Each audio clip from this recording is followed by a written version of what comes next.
You like our voice? It turn you on? This ain't shit. Wait till you see it on Patreon. That's right. Our Patreon is so lit. We're going to have Harry After Dark, our Be For Reals on there. Make sure you tune in, subscribe. Please. We have our own Patreon group where you can come talk to us and tell us what you want to hear on our podcast. All that good stuff. Yep. And it's only $5 a month. $5 a month. Go ahead and come over to come over to the Heroes and Hoochie side, okay? Come fuck with the winning team. All right. Happy New Year, y'all. Happy New Year. Happy fucking New Year. We know y'all missed us. We missed y'all too, Miss Pod and all that good stuff. We missed y'all. Some real niggas just needed, a little break. A little breaky The break did me some justice. I ain't gonna lie. I ain't gonna lie. The break was very nice. Nice and you know what? I'm also like, we some funny ass broads. Bitches. Funny ass black big bitches. Funny ass females. I said, we funny as fuck. All them clips, Dennis post, I was like, oh yeah, we funny as fuck. Hell yeah, you ain't lying. I was like, oh, you know what? We do be making niggas laugh. And you know what? I'll be like, damn, I really just be I really let the clip. Oh yeah, you let the chopper sing. I really be telling my. Hey, somebody got to do it. Hell yeah, ain't no nigga finna tell my business first. I know that goddamn way. You gonna tell it before they do? Yeah, I eat ass. What else? I ain't mad at it. Oh, okay. I thought so. I thought a bitch that don't eat ass said okay. something. Okay, so real quick, we were sitting on the couch and I was like, I want to hit Suki up to see when she comes out here for MLK Day. She'll come talk to us. So I was y'all know I'm bad at words. So I trusted Chat GPT to craft me an email, right? Okay. So I was like, but make it sound urban. You ready for the urban? Oh Lord. Hey Sukiana, what's good? We're hoping this email's find you in a zone and killing it. Not in a zone and killing it. We're reaching out from Hear You Podcast, and we gotta say we're ride or die fans of your hustle. Our podcast is making waves in the Dallas area.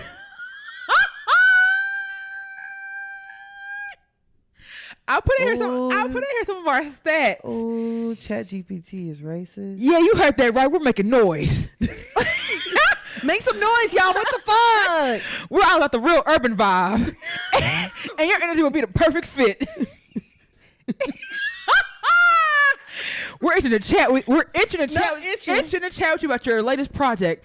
Our loyal following can't get enough, and you know they love to hear your story. Let's link up and make this interview legendary. Hit us back and let us make this podcast magic happen. Stay on top. Y'all, this racist in a bitch. And meanwhile, all we need to say is, hey, Suki. How are you? We love you. You got any time whenever you come to Dallas? We would love for you to come and join us on the couch. Yeah, look there for a little bit. We don't want much. Not all that stay on top and we're making waves. I thought it'd be a few like girls, and maybe I should have said black urban girls. Yeah, or maybe you should have left the urban out. You should have just said black girl. But even then, it might have said like something about, our black skin would love to. I bet you if I type black urban girl, it's going to say something with queen in it. Oh, no, it's going to say sis. Definitely going to say sis. Hold on. Black urban voice. Let me see if I see a sis. Well, let me see your prompt. I wrote one post too. Hip hop rapper, Sukiana.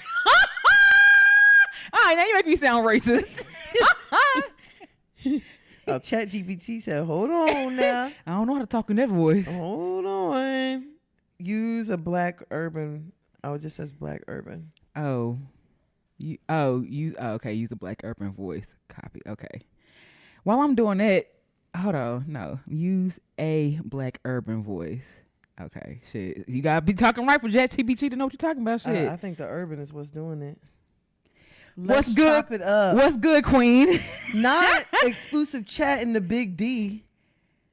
What's good, Queen? I told you. I hope this message finds you vibing high. Oh my gosh, that sounds like a nigga. It sounds like one of them. Been riding with your beat since day one. It sound like what's that? You got a freestyle. Yeah, don't stop, get it. Don't stop, nigga, hit it. I will. We gonna do it. Do it. This bitch was dancing ballet from Juilliard, and you mean to tell me? Bruh. She at the top hip hop club. Bruh, let's. You know what? What? I feel like for 2024, I am collecting all of my apologies. What you mean? I'm collecting apologies from everybody. What you mean? From the creators of Honey, we need an apology. Damn. From the creators of The Last Dance, we need an apology. I ain't gonna lie. I used to love American Girl Doll, I'm still on your ass. I loved Say the Last Dance when it came out. Of course you did. Look at this interracial youth learning how to dance in the face of tragedy. They really made us believe that white girl could dance. And she over there. Fam, do you know when she was in a chair handing out her pussy? Remember she did that?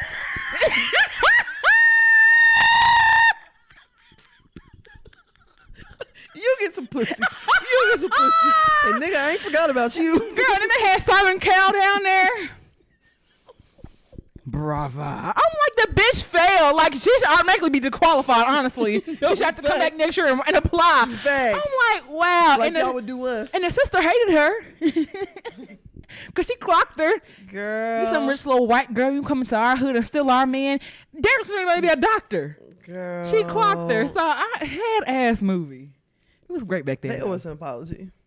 Fam, I left the movie. I was dancing in the aisle. You was one of them, huh? Oh, remember sit your ass down. Remember he did that to her?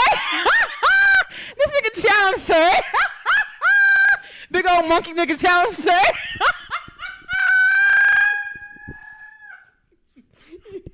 And we sat there like, ooh, what's he gonna do? It's real love. What's he gonna do?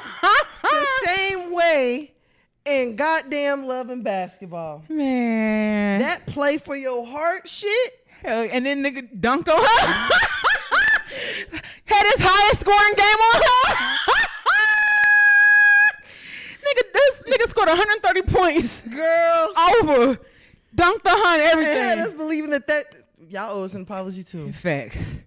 It's some it's some apologies Needs out there that are old. Nigga dunked on her. You know how embarrassed I'd be if I tell a nigga, first of all, why the fuck would I do that? Play for your heart. Play for your heart. And then the nigga and palm my shit. Nigga blocking my shit. Fuck out of here. Fuck you and your heart. What the nigga kick the ball? You fuck out of here. Nigga pull a knife out and deflated. Girl, what's that movie where the little kid was winning and he got mad and shot him? Bro, what movie is that? I want to say Juice. I can't remember, but the kid was like 12 and he was like a basketball prodigy. And he was whooping this nigga ass, like dunked on him, broke his ankles and everything. The nigga got mad. And shot him? Put his gun out and shot him on the court. And it's not funny. You ask a nigga to play for his heart and he do that? He shoots you. He might do that anyway. Yo, who's really fucked out here? It's crazy, bro. It's crazy work out here. Ooh, it's nasty work. Ooh. Damn. That's fucking wild. Like I said, I'm collecting all of my apologies all 2024. Y'all got me fucked up. People owe me apologies. Corporations too. Y'all owe me. Say sorry. You know my favorite thing to say to niggas. Say sorry. Say sorry. Say sorry. Right now. Well, niggas be saying it too. Hell yeah, I'm sorry. Sorry, Tan. Yeah, I'm sorry, Tan. All right, you good. All right. You got your song. Yeah, I do. Okay. All right, you ready? Mm-hmm. This money taking me places I haven't been. I know this. Ever since I got acquainted with that boy, Benjamin Franklin. Maybe I don't know this. The niggas were sleeping on me till I made them come up out their blanket. I don't know this. They say it costs to be the boss. Okay, somebody show me what I've been paying. Run up a check on these niggas. I lost respect for these niggas. Oh, I would have. Because when I was down on my ass, say none of y'all check on me, nigga. You a good one. I would have never gotten that. No. I would have got that. Can't fuck with you. No more. Yeah. I had to get to that bed. I had to get to that door. You would have had to say that. You would have had to get to the New Year's resolution by Lil Ronnie. Oh, that's Lil Ronnie? Yep. That's Lil Ronnie. Oh, that's right. I thought it was, oh, shit. I had to get to that money, nigga. Oh, I had to get that guala. Guala. Yeah, okay, shit. 20s, the 50s, the 100s, nigga. That was a time. Woo. I love me some Lil Ronnie. Lil Ronnie used to be Lil Ronnie, we've been trying to call you. Yeah, now you'll be mean to a nigga. We be trying to get with your little milk dud head ass, milk dud head ass. You throw your ass in the Hercules said, damn, okay. You fine now. All right, cool. What? No, I'm finna do mine. Oh, okay. It sounds like that ignited something in you. Okay. She on a pole trick, doing tricks. Make your hoe nigga trick. If you broke, nigga quit. Her legs. Is that the nasty song? Was married, but now they divorced. No, her legs was married, now they divorced. Yeah, them hoes do the splits. Will, you want this? Be fucking for real. so you want this D? Well, baby girl, I'm about to blitz. I don't know what the fuck that you is. walk on the floor, you walk on a pole, but girl, can't do that on my okay. Go on and fill it then. I don't know. Then go and get a friend. Go to my crib, that's where I live. Just put a pole up in there then. When I put this in your I say excuse yo cause I know it might fart. Throw that ass in a circle. Oh, like Lil a Ronnie. Yeah. Oh.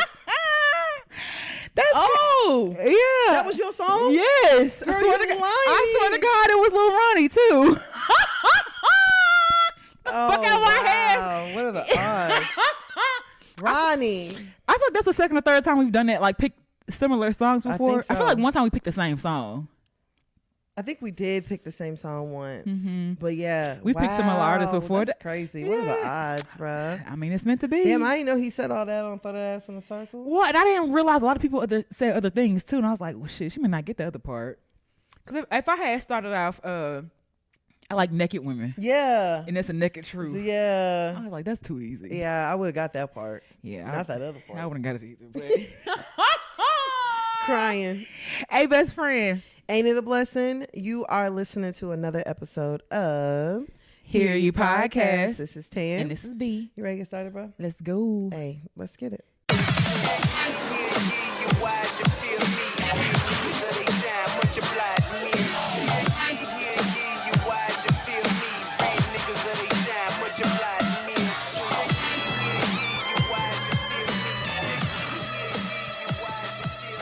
All right, so you ready to get started this week with the shit? Let's go, y'all. We ain't got nothing but topics this week. Look, we catching up on our time, our little break. So just sit back, enjoy the topic, right? Yeah. Okay. All right, so let's start off with, let's do 100 rounds. Okay. Gypsy Rose. White. Teeth. Damn, I was going to say that. You better not. What? Yeah, I feel like I know what you about to say. I don't know. Surgery. Princess. What do you think I was gonna say? Wheelchair. It was the tip of the tongue. It was the tip of the tongue. I was like, this girl finna say wheelchair. It was at the tip of the tongue. Cause shit, I really don't know much about the Gypsy Blanchard case or story. I know kind of little bits and pieces, but I never watched the documentary or nothing like that. Okay, so I've seen several documentaries on Gypsy Rose. Not several. Yeah, no, I have. And then I watched the show, The Act. So you're an expert witness, basically, at this point. I wouldn't say all that. Okay. I would not say all that, but I know a little something about Gypsy Rose now. Okay, so Gypsy Rose, she was a child. Her mother suffered from Munchausen's by proxy, which is basically like where you're like this super hypochondriac. But since it was by proxy, the mama didn't think nothing was wrong with her. She forced all of her beliefs onto her daughter. So she made her daughter believe, one, that she was wheelchair bound, she couldn't walk. She made her daughter believe that she had cancer. She had her daughter's teeth removed. She had several different surgeries, none of which she needed. She had a feeding tube. She shaved her head. Was she like a Make-A-Wish kid too or something? Yes, she was a Make-A-Wish kid, and she was also Habitat for Humanity gave her a house. Oh, damn. Her car was donated to her. She was a completely healthy kid. She refused for Gypsy to like see her father. So once Gypsy got a little bit older, you know, Gypsy was very much like, her mom kept being like, oh, you can't do this and oh, you can't do that and you're too sick and you're too sick. she had on all sorts of like pain medications, cancer medications, all sorts of stuff. Really low key, they need to do a study on Gypsy. So she gets a little bit older. She gets access to the internet. First of all, Gypsy tried to run away, but that was later. Yeah. So she gets access to the internet. She meets this guy in the chat room. The guy basically convinces her, like, she starts talking to him and confiding in him. And he's like, well, have you ever tried to walk? And Gypsy's like, no. She has this very childlike voice. So Gypsy's like, no. Oh, and her mama also lied about her age. She's actually older than what I think she thought she was 16, but really she was like closer to 20. Damn. Something like that. Shit. Yeah. Lied about her age. Everything was just a fucking lie. So then Gypsy realizes that she can walk. She makes a plan to meet this dude, which his name was like something, John Godeshan, something like that. She makes a plan to meet up with this guy. And she's trying to like have a relationship with him. They want to have sex and all that stuff. Her mama's like, oh my gosh, he's a weirdo and da da da da. Stay away from him. Whoop de woo. So then they make a plan like, okay, well, Gypsy, if your mama ain't gonna let you leave, we're gonna have to make your mama leave. So whose plan was it initially to make her leave?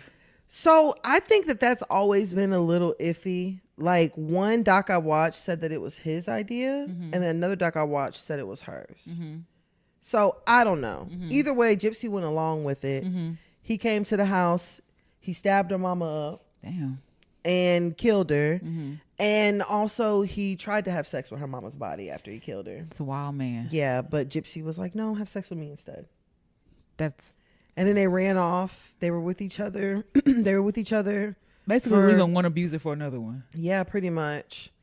But I mean, a lot of people say that Gypsy is the one who's like the mastermind. And not if she overheard getting the feeding tube and you don't even know you can walk. Like, she really used to somebody making decisions for her. That part. And honestly, like, because Gypsy was sentenced to 5 years in prison. The old boy was sentenced to life without parole. A lot of people were saying, oh, Gypsy should have gotten a longer sentence, blah, blah, blah. But Gypsy actually got out December 28th. She immediately came out. Gypsy's married. And she came out to almost like a little bit of like a celebrity. She's got like over 7 million followers on Instagram just in the last couple of weeks.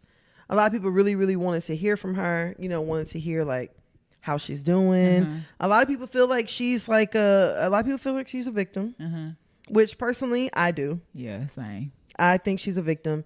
And I know that, don't get me wrong, it's very wrong. It's wrong to kill anybody. It's even more wrong to kill your mama. But I do feel like if that hadn't happened, Gypsy would still be in a wheelchair. Possibly, yeah. I feel like that was like, I don't say bound to happen, but it was like the most likely outcome. Yeah. Because her mama would convince physicians to put feeding tubes and all the other shit. So her mama was powerful. Yeah, I'm sure mama could know what to say to her and stuff like that. It's kind of crazy. But then I seen one of her first like tweets or whatever. It was like, don't let them talk shit about you, baby. I love that D. And I was like, oh, Gypsy, a freak. Because people in the comments were talking about her husband, which personally I do think that Gypsy probably should have spent some time by herself being free. Because like you said, I think she's just really used to somebody making decisions for her. Like even whenever she was in jail, somebody was making decisions for her. They were telling her when to go to bed. Yeah.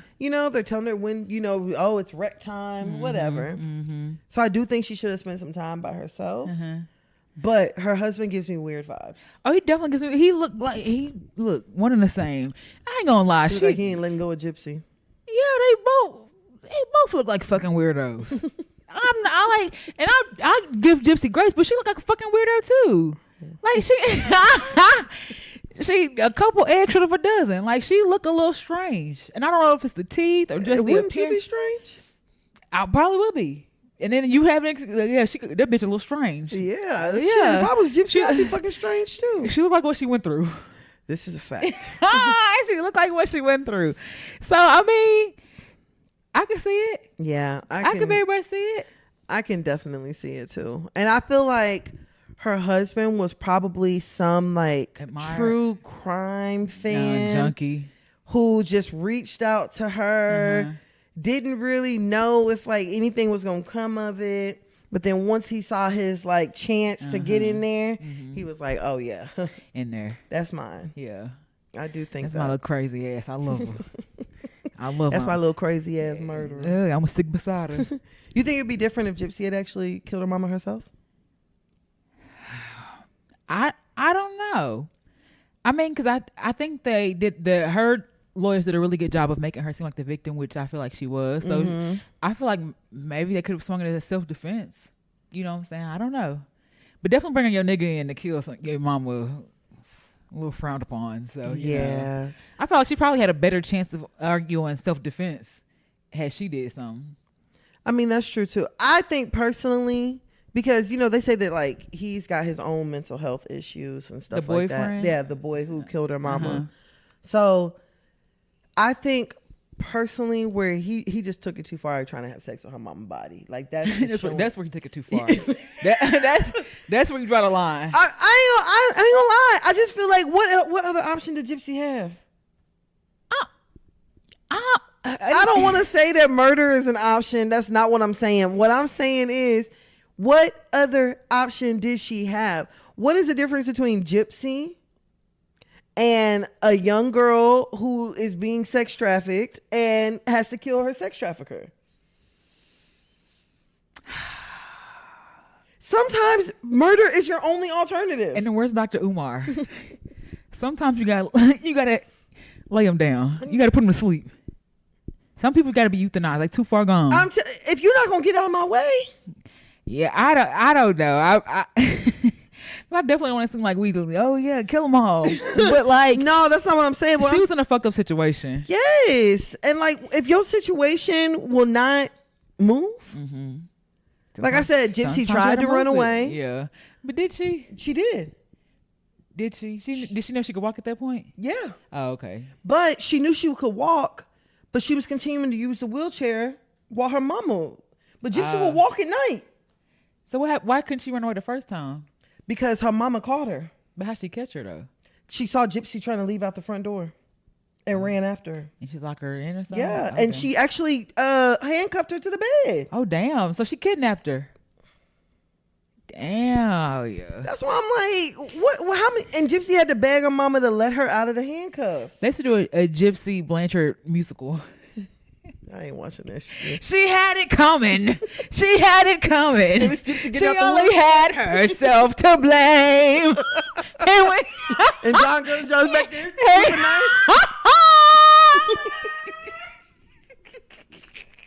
And she ended up back with a knife, and Gypsy rolling him. She had it coming. She had it coming. And then y'all turn everything else into a fucking musical. Might as well. The Gypsy Blanchard story. Musical. The musical.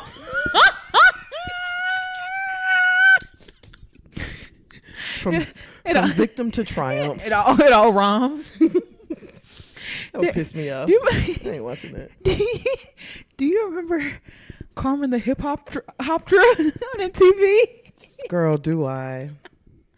Oh, the joys. I love that movie, low key. They really tried to make Beyonce a little actress, child.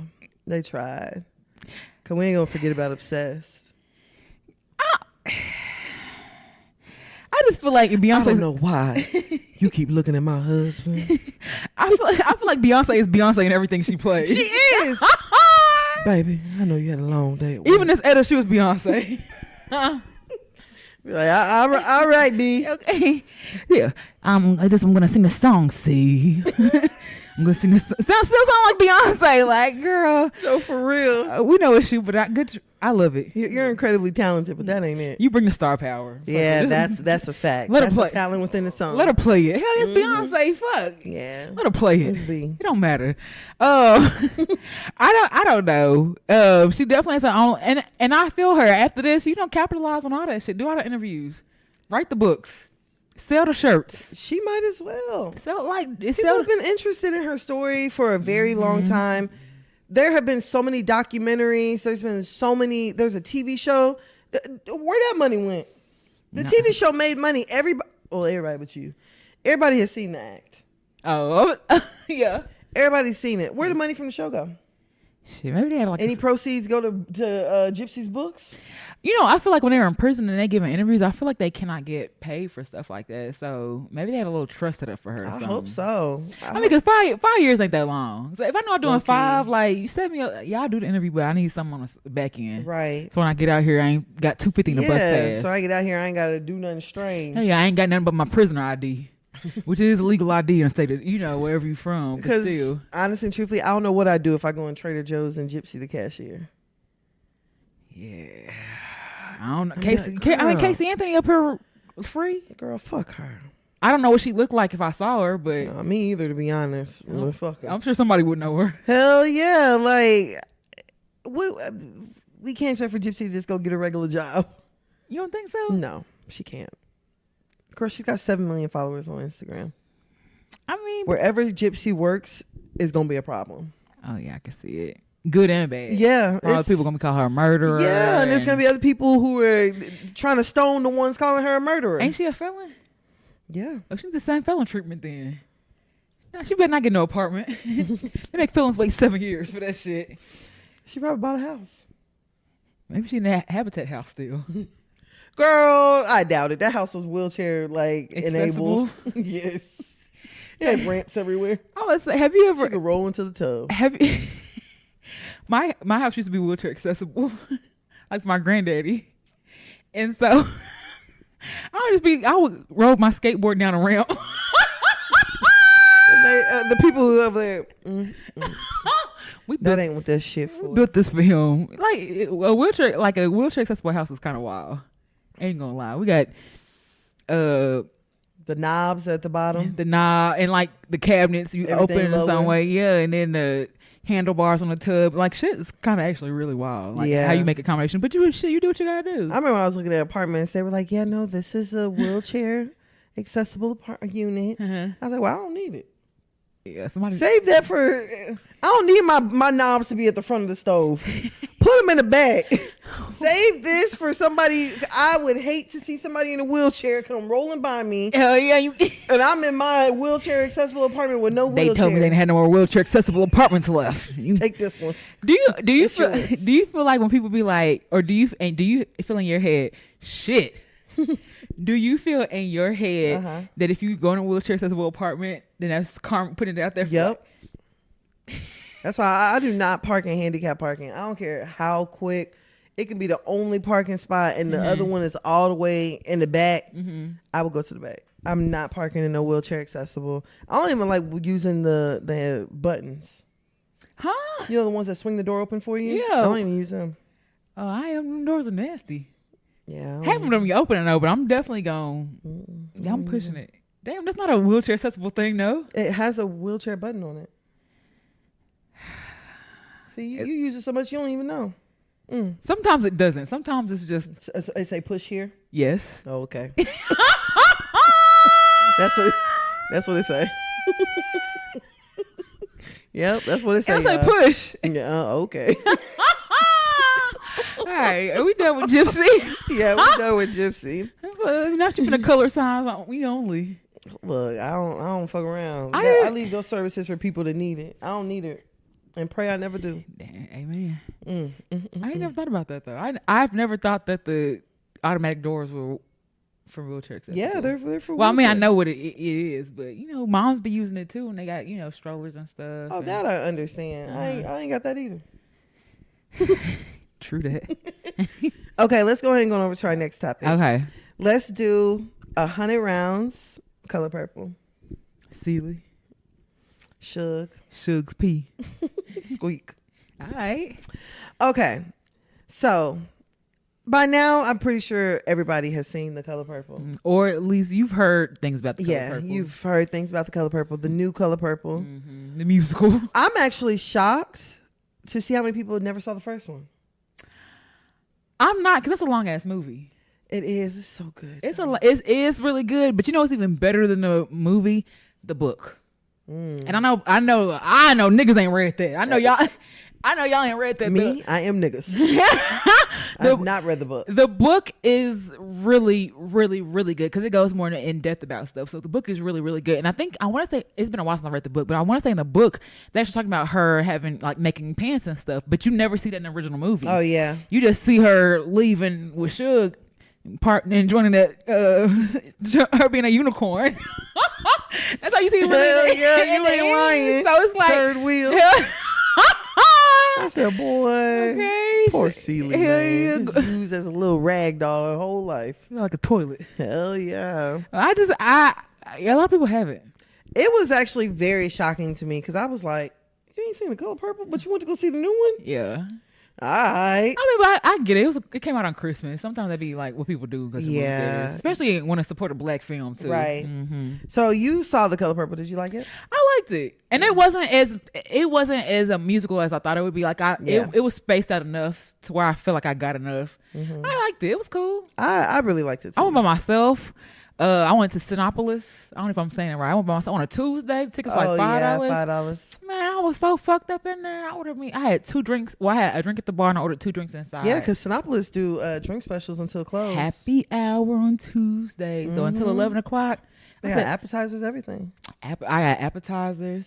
I didn't even order no popcorn. Usually when I go to the movies, my thing is about popcorn and a Coke. I didn't have to have that. I ordered truffle. Oh, the truffle fries are amazing. I had that. I ain't finished it. Damn. Shit was delicious. I was like, yeah, that might be my little thing. Girl, we went to Sinopolis too. Mm-hmm. I've been to Sinopolis a few times. Mm-hmm. Personally, I just feel like I don't get proper service at them. Press the thing. Yeah, I just don't get the proper service there. And it be pissing me off. Our food never came. Are you serious? Food never came. Drinks took forever and a day. Was it packed though? No. Damn. The 2 people on both sides of us got their food and drinks. And we were just sitting there. And I was just like, I had to leave the movie twice. Huh? Oh, to see where your food was? To go ask. I'm like, can y'all bring drinks or something? Girl, they tried to bring that food with the check. You know they bring the check like 10 minutes before the movie. Yeah. I was like, the movie's over. Yeah. How we gonna eat it? I'm good. Yeah, I was like, yeah, no, y'all. You ain't finna turn the lights on us and you be vacuuming while I'm still eating my food. Thank you. And everybody else then got to sit back and enjoy their fucking food. And the movie's 2 hours long. It's a long movie. So you expect me? Nah. I was like, yeah, no, yeah. Take it off. Yeah, you got it. But either way, I still really, really enjoyed the movie. Yeah, I liked it too. Sierra threw me off. And listen. Sierra threw me for a loop too. I ain't gonna lie. And her is fucking Clark Kent. Cause I almost forgot it was. I didn't even really fucking like. I heard her talk. I saw her. I was like, she looked familiar. She looked like somebody. She always wearing them damn glasses. That's what I'm saying. Take them head ass glasses off. She's a beautiful girl, and I don't know if it's the sea mystique, and she wants to focus on her eye. At first, I thought she had a lazy eye, but her eyes look good. You thought she had them Lil Jon eyes? Lil Jon lazy eye? Girl, Lil Jon eyes like that. Not that cocked.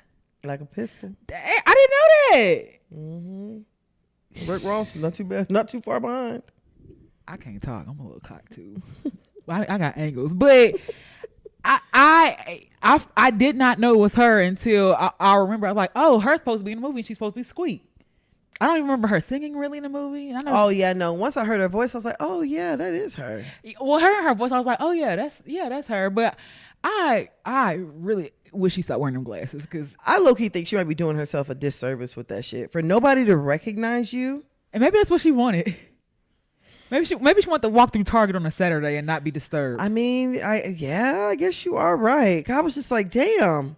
She's like a totally different person. And she was so unmemorable in the movie. Squeak, first of all, she did what needs to be. She did her part. Squeak had a major part in the movie, but Squeak wasn't a major. You know what I'm saying? She wasn't a major part of the whole thing. Squeak came in down at the end anyway. I mean, she did, but even still, it was like, I don't know. And I'm like, Halle over there hiding that pregnancy and that big dress. Halle did what needed to be done. I respect it. Halle did. Because I think that may be my next way I announce a pregnancy. Just the baby here. Yeah, the baby on a podcast. Well, yeah, I did something. You ain't even got to do that. I did a thing. What you mean? Don't bring the baby on the podcast. I'm just saying, like, I would pop out like so. Like, I don't know if I would tell people either. Yeah, no, because I respect it too, to be honest. And everyone knew. Everybody knew. Were we talking about that? No. Okay. No. Everybody knew. Everybody knew, but I also respect it for the simple fact that this was one of the biggest years for her. And y'all not finna take the focus off of The Color Purple or The Little Mermaid. Facts. You're not finna take the focus off either one of those things for me. Yeah, I got 2 things going on. I'm gonna do every dog. All of it. I got 3. 2 of them you need to know about. But I knew when I seen her getting up. Oh, yeah. Girl. Like, oh, she like when he would accidentally show stuff, be live streaming, and then the baby screaming in the background. Yeah, a newborn to cry like it sound like a puppy. Yeah, I'm like, I get it. It's fine. His name is cute, Halo. Yeah, I was like, I know she got up. I was like, oh yeah, so she a little sore. It's cute though, and I respect that no one in their family like exposed them. It was him accidentally exposing shit or stuff like that. But I appreciate everybody kept that low key and all that stuff. So yeah, no, I agree with that 1000%. I don't mind it. Halle was very good in the movie. So was Young Celie. Yeah, Young Celie, 8. Okay, this may be. Fantasia was okay. What? How? Fantasia slid as Celie. She sung as Celie. I feel like the acting was cool. For someone who is illiterate, Fantasia did that. Fam, you cannot. Fantasia has a college degree now. And she's a Zeta. Girl, honorary. When I was in the movie, I was like, she is doing really good to not be able to read. And the bar's in hell.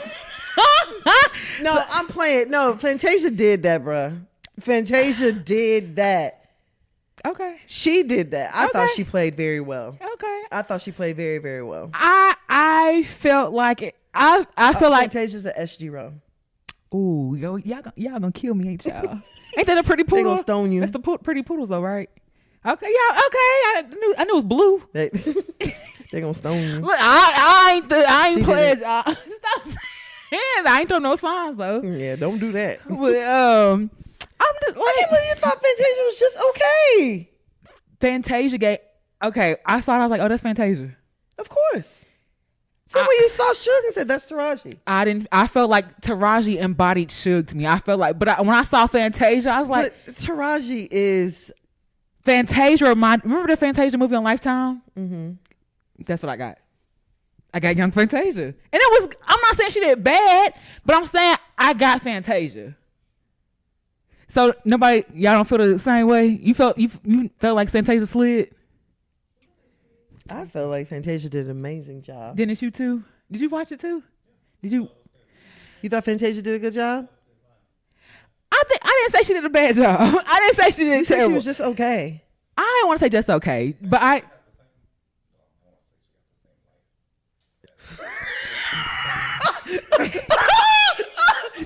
No. It was an autobiography. No, she didn't have the same life. Fantasia baby daddy ain't her Paul. That's not her. She had the same life. She did get touched. This is true. And Celie did learn how to read too. Nettie taught her how to read. I was really waiting on that scene. Mr. M. No, she.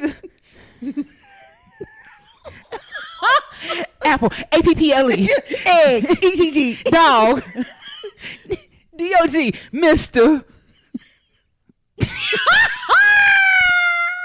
I was waiting on that scene. Boy, Mr. had that house shook. Man, on lockdown. Mr. had that house shook, boy. And what really, I think what I really liked about the film, though, is how they really made Mr. seem like out to be a bitch. Oh, yeah. Because in the film, like, you feel like Mr.'s like this mean ass, and he is mean in it too, but he feared his daddy. Yeah, and he couldn't stay, like, he wasn't, like, he was still a little boy, like, it was so, and Harpo was acting the same way and stuff like that, and Suge was his soft spot, and they really made, I think in the movie they made Suge seem like a freak. No, I'm gonna say that. I thought that's what you were about to say. No, well, in the movie they didn't make Suge sound like his side, I mean, there was many hints and stuff, and the daddy called her your whore and stuff like that. But in the movie, they're like, they really made it like that's his side. That's who he really in the new one. Oh yeah, they really pushed like that's a side woman and all the other stuff. But it was just, I didn't get side woman. I just felt like that was Albert's side piece. I just felt like she was always the woman who got away. I can see that. I just felt like Suge was always like that. That's who he really wanted to be with, but she didn't want to be with him like that. She was what she even said, like, I'm an untamable woman. Well, no, I feel like Suge is you different area codes. You know what I'm saying? Like Albert, my Alabama black snake. Now you know that not black snake. And I got a Florida gator waiting for me as soon as I touch. Like, I feel like she had a spot everywhere she went. Yeah. Something like that. The film was good. I liked it. I really, really liked it. I got Fantasia. But I ain't gonna lie. I enjoy mid musicals. I think that's what I like to call them.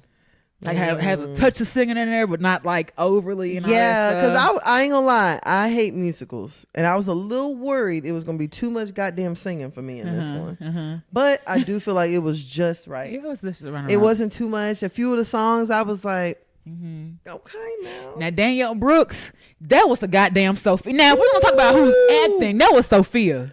But she's an actress. That is who I believed. I saw Sophia. Like, I saw Oprah.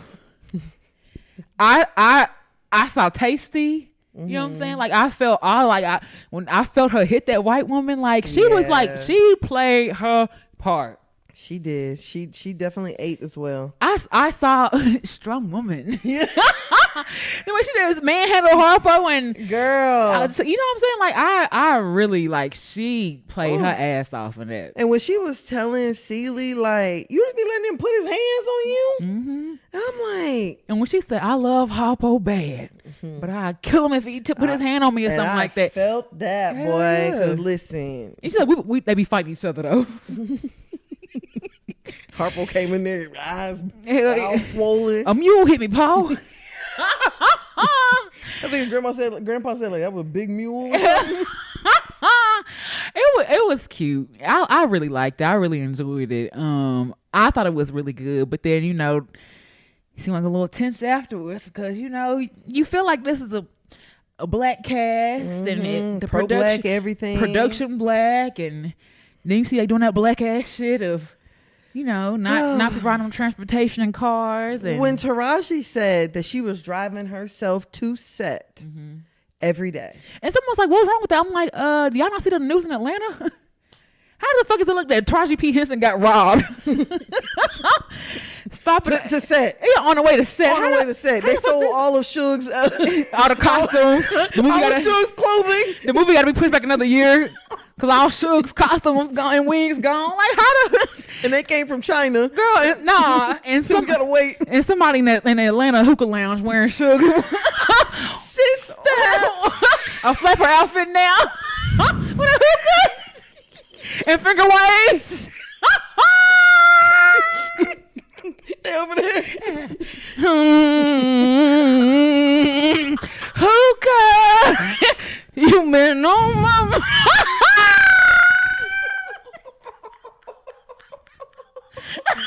Like that is wild business.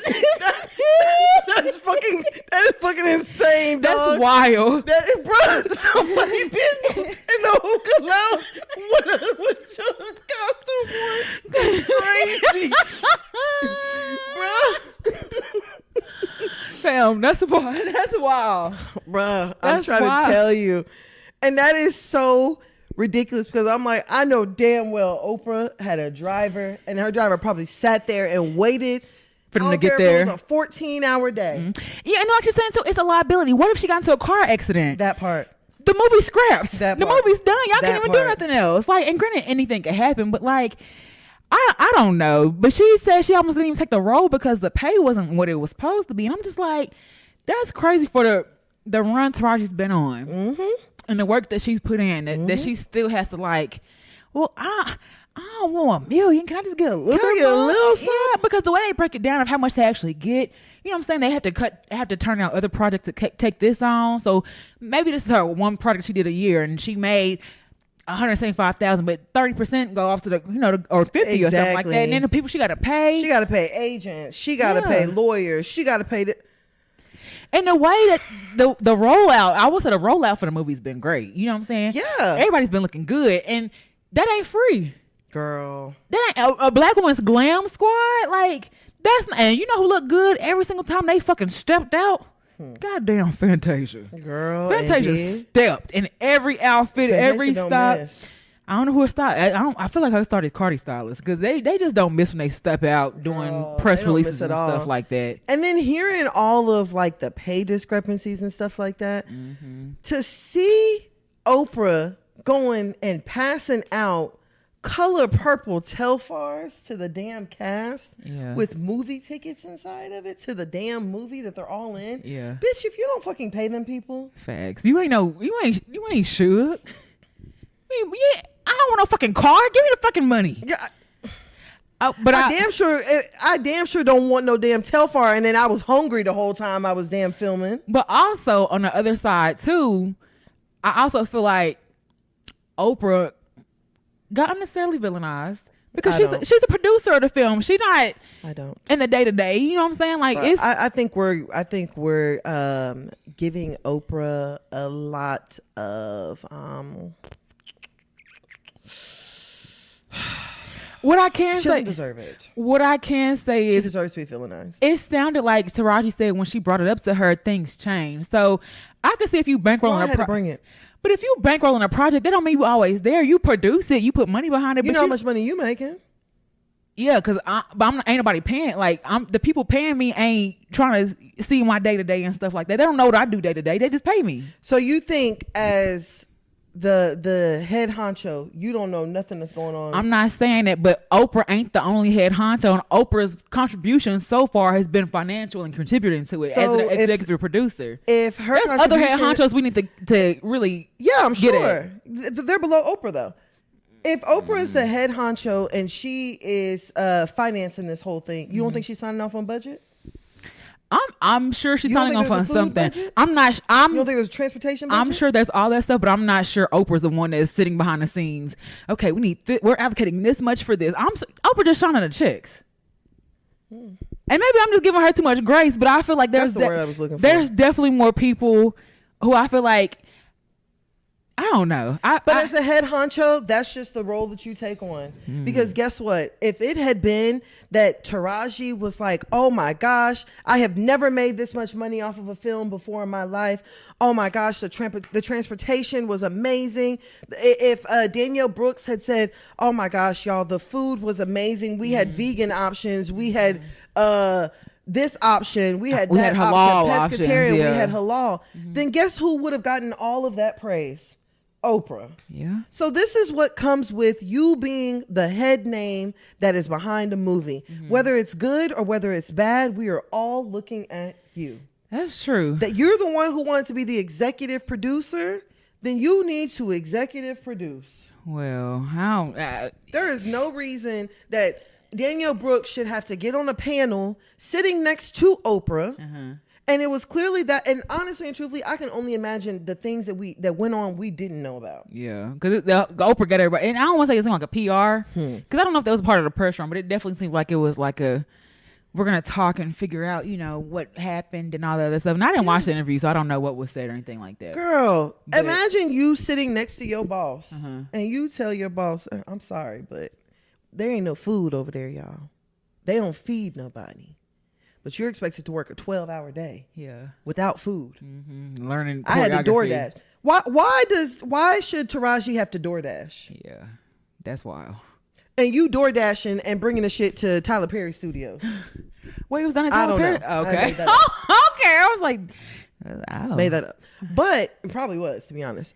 But like. Now I can see what I used a big Georgia Peach sign at the end. In a TCP. Like literally, like that don't make no sense, dog. Yeah, it's pretty wild. Considering how much this film is gross too and stuff like that. That's what I'm saying. That's wild. It is 2024. We should not be having to go to bat for Taraji to get paid fairly. Mm-hmm. We should not have to do that. Because I can promise you, Angelina Jolie, I'm sure she gets paid more than her worth. I ain't gonna say more than her worth, but she's getting paid enough to where she ain't got to complain. Facts. You know what I'm saying? Like, there's white actresses. They don't have to go through this. Yeah. Why do black actresses and even actors have to go through this in 2024? Yeah, facts. Yeah. It don't make no sense to me. And you know how many black actors and actresses had to return like to 9 to 5 and waitressing and stuff like that during the writer's strike and all that stuff, and That's working other jobs and stuff? How many people lost their homes and everything during the strikes? Yep. Like, this shit is not okay. And that's what they were all on strike for. Pay me fairly. Yeah. You should. Why is a writer being paid $1 per word that they write? So in order for me to make a substantial living, I got to write 10,000 words? Yeah, I got to write a whole lot. You know what I'm saying? Yeah. Like, and I think that they said like, what was it? 3 pages equals 1 minute? 3 pages of words equals 1 minute or something like that. Yeah, should be moving fast when you're talking and having a conversation. You know what I'm saying? Like, that's not fair, dog. That's not fair. People need to be paid properly for whatever service it is that they are providing. Because at the end of the day, Oprah couldn't play Celie, Suge, Sophia. She couldn't play all that shit by herself. Yeah, that's true.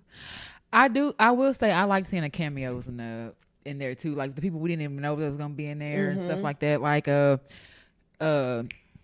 damn, Sierra. No, she was on the thing. We just forgot she was gonna be in there. Oprah. I'm not Oprah. Whoopi Goldberg.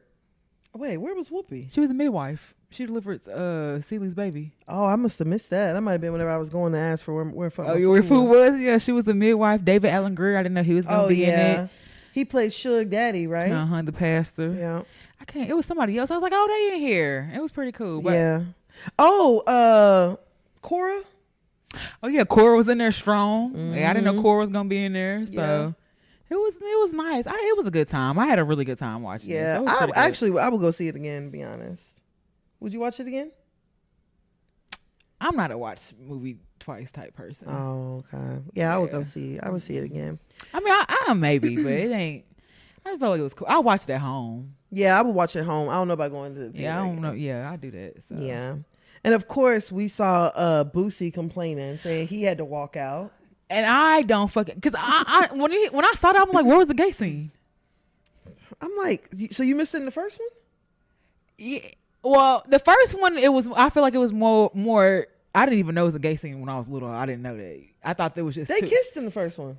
It was a light peck. It wasn't tongue, but they didn't tongue in the second one. That's what I'm saying. Like, but they still kissed though. I didn't even see them kiss. Oh, okay. Yeah, no, they definitely kissed. It was like a long kiss though, or just like a soft kiss? It was like a I've been waiting to do this kiss. I mean, but she definitely finger banged during the movie though. Facts. She definitely finger banged. She definitely got finger banged in the first one. Yeah. I didn't get any of that in the musical. That there was even anything remotely sexual. I didn't get. I mean, you felt tension. You felt sexual tension. Yeah, you could tell that. I always felt like Celie and Suge's relationship was, for one, I felt like she low-key liked Suge because Mr. did. Mm-hmm. Yeah, I can see that. And then for two, I felt like Suge was the first person who showed her something that like slightly resembled love. I can see that. First person to show her affection. I can see that. I didn't really feel like a romantic ish. I felt like they loved each other deeply, but Suge's role was like to let her know like, you don't deserve it. Yeah, and you can come. Yeah. Like, you don't got to feel like he's using the bathroom on top of you. Like, this is how you do it. Like, you deserve pleasure. Yeah, it was just more like I don't say big sister, but like a freaky ass big sister.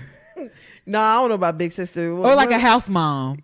Like, to show you the ropes. Yeah. And stuff like how to, something like that. I don't know. I don't want to be finger banged by my big sister. Well, that's why I said freaky. No, that's stepsisters. That's incest, dog. That's one of them categories that's on the black web. Oh, I know. But I felt like it was. I don't feel like they were in love with each other. I felt like they loved each other, but it wasn't like a part. It wasn't in love. They were gonna skip off and be together. Yeah, it wasn't. I didn't get that. It was like, you showed me how to be a woman, right? And I and it seemed like it was like I see why Mr. love you. Yeah, like, admiration. Yeah, and like I kind of want to be like you. He like you. I want him to like me and stuff like that too. So I can kind of see it. But I was just like, Boosie, not the same man who said they dyking. That's your song. 2 yellow bones. I don't remember all the words. Me either. I know they dyking, but they was kissing. They dyking. They were doing more than kissing. Well, no, that's how they started. They was kissing in the back seat.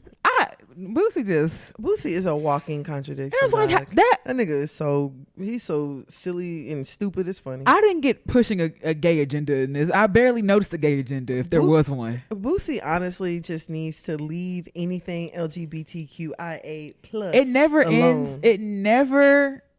Do you think maybe he did it on purpose? Because I'm like this. What if he stayed in the movie and had wrote that? Like, hell yeah. He's sitting in the middle of the movie. You like the movie La Ivy.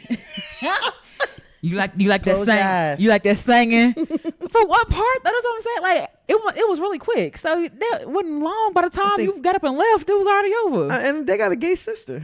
And when it almost at the end, it was maybe. Nah, it wasn't at the end. Close to the end. It was midway. Maybe. It was a little bit past midway. We had a gay sister. Boosie daughter. One of his daughters gay. But he can't hate her? He can't have a gay son. Boosie is for gay women. Boosie is. If that's the case, he wouldn't have had an issue with Color Purple. I ain't gonna lie. I saw Boosie's tweet before I saw Color Purple. I was like, damn, they switched it up. They fucking. Yeah, because Boosie's one of them ignorant niggas that the way he said it make you think they put out the strap. And the way he said it to me sounded like it was men. Oh.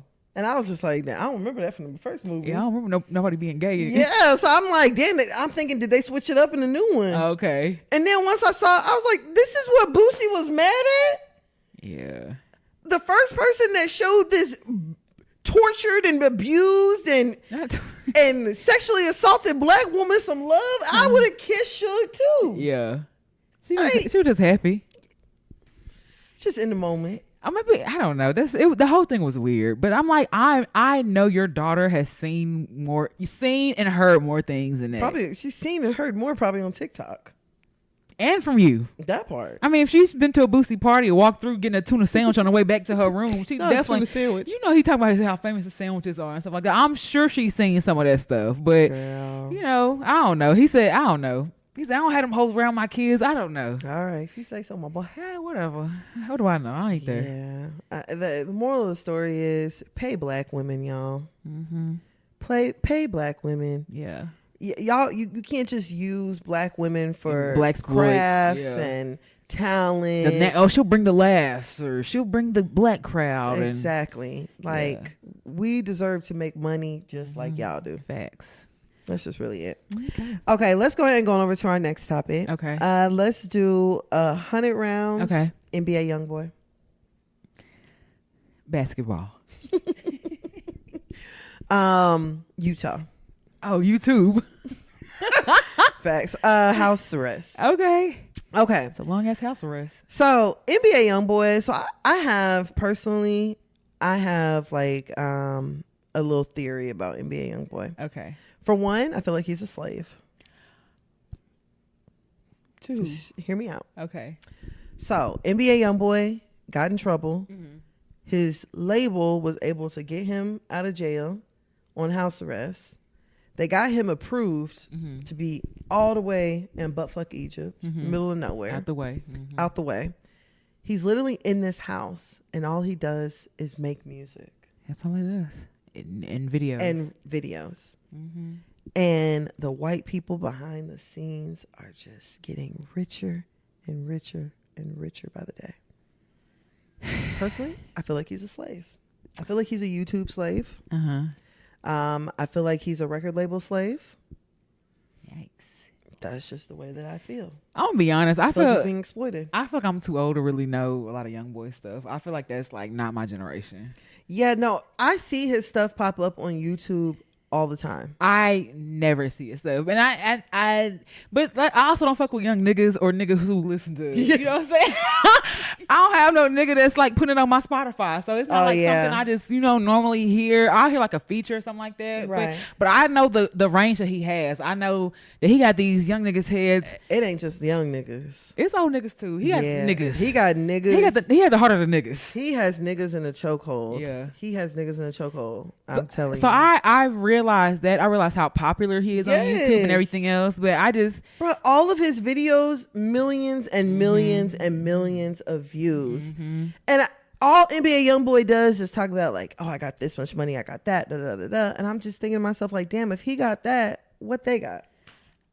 Nah, I'd hate to be on his bad side. The nigga don't care. He'll air his business out and yours. Yeah, but I also feel like he ain't gonna fuck with them white people. I don't know. I saw one music video. They had he had white men with guns, like security at the house in the video. That mean?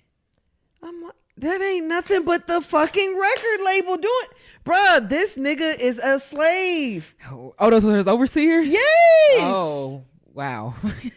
Yes, dog. That's bruh, I'm sorry. Like, are they there to keep him in line? NBA Youngboy is picking cotton on YouTube. All right. Okay. All right, y'all. Once NBA Youngboy is like off house arrest. How long is he on house arrest for? Girl, I Googled it because I was just like, damn, this nigga literally makes a video a day. He got shit else to do. And that's why. That's why they put that nigga out there in the middle of fucking nowhere. He would have been better off in jail. I think he had like 3 years left. Left? Yeah. Oh, damn. That's what I'm saying, dog. Like, these white people knew that he wasn't making no money in jail. So they paid, bribed, whatever, a judge to put that nigga on 7 years of house arrest. Damn. And now he got to pay it all back. And you moved him to fucking Utah. That's crazy. He didn't get arrested in Utah. That nigga got arrested in Miami. He would have been too lit in the Miami jail. Or in a Miami house. Yeah, that's... that's... That nigga doesn't do anything but make videos and fuck. Yeah, that's all. He's a slave. Okay, all right. Why are we talking about NBA Youngboy instead of calling him a slave? Okay, so NBA Youngboy, I guess he got permission to talk to somebody. And he did an interview. Couple things. So one thing in the interview, NBA Youngboy said that he has been smoking cigarettes since he was 7 years old. Wow. That is wild business. To be 20 and smoking cigarettes for 13 years is wild. I'm surprised that, honestly, I ain't gonna lie, I'm surprised when I see somebody pick up a square. These days? Yeah, I'm like, you really gonna light up the... Especially when I see a young person smoking a cigarette. I automatically think your life been hard.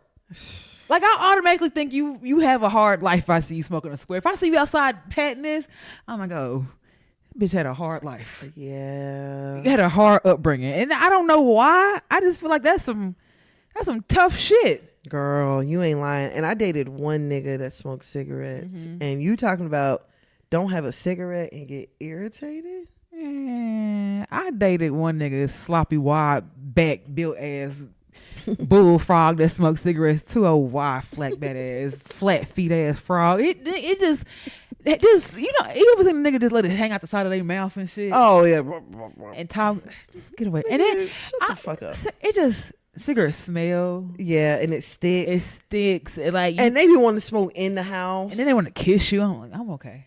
I'm good. Yeah. Like, I'm good on shit that make my wallpaper turn brown. Girl, like, I'm telling you. I'm fucking K. Like, smoking cigarettes like that is just like... I'm like, NBA Youngboy probably smokes a cigarette as soon as he wake up. He probably smokes them all day long. I'm just like, how long do y'all expect for NBA to be here at that rate?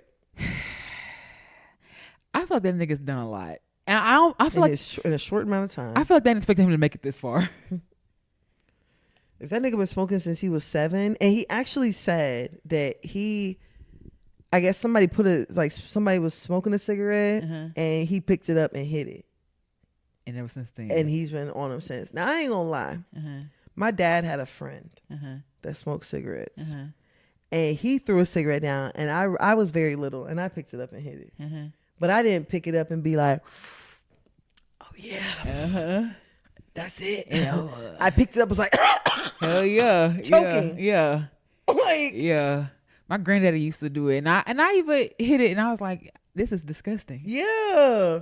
Now he used to sip cognac, and I was like, I guess I gotta fuck with this. I was like 5 or 6 sipping out his cognac. It's probably like why I like brown now. Oh, different things for different people. But I definitely remember like he used to, what's the purple one, Crown? Oh yeah. He had Crown bag. Crown? Yeah, he was drinking Crown or a cognac.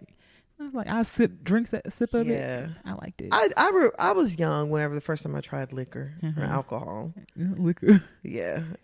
You did liquor. I was on alcohol.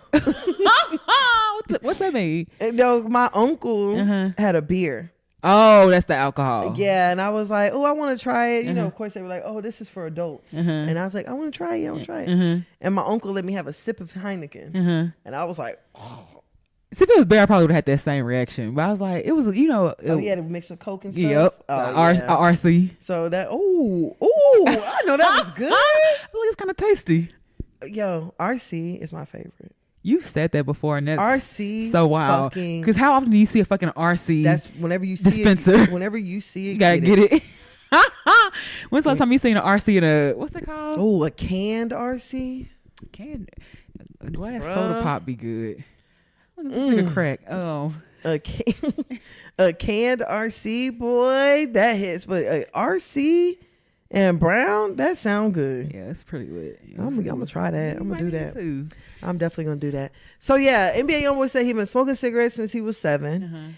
And the guy who was interviewing him, NBA Youngboy had one of his 11 kids. He's got 11 in a possible.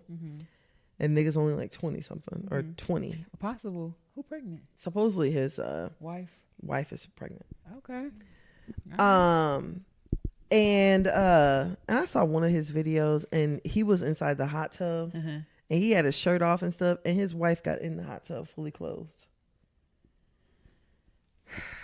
I'm like, how a nigga got on less clothes than you in a hot tub? Yeah, because he don't play that shit. He said, bitch, you better not bring your naked ass on. Hell, you would come out here like my homeboy. That girl had on a big t-shirt and jeans and got in the hot tub. I said, I seen her in another video, and like, you know, he was doing this stuff, and she's like, yeah, she just be by him. And he be like, and she's like, I was like, she just the support. Girl. She just like, he just like, jump in the video. I ain't forgot what he did to Janiyah. I know NBA he liked to get physical. No, he likes to get physical, but anyways. Yeah. Anyway, so you little handsy. Yeah, you know, he liked to tussle. So the interviewer had asked him, like, oh, you know, I see your son here. Like, what do you think about fatherhood? And NBA Youngboy said, I don't really care about it.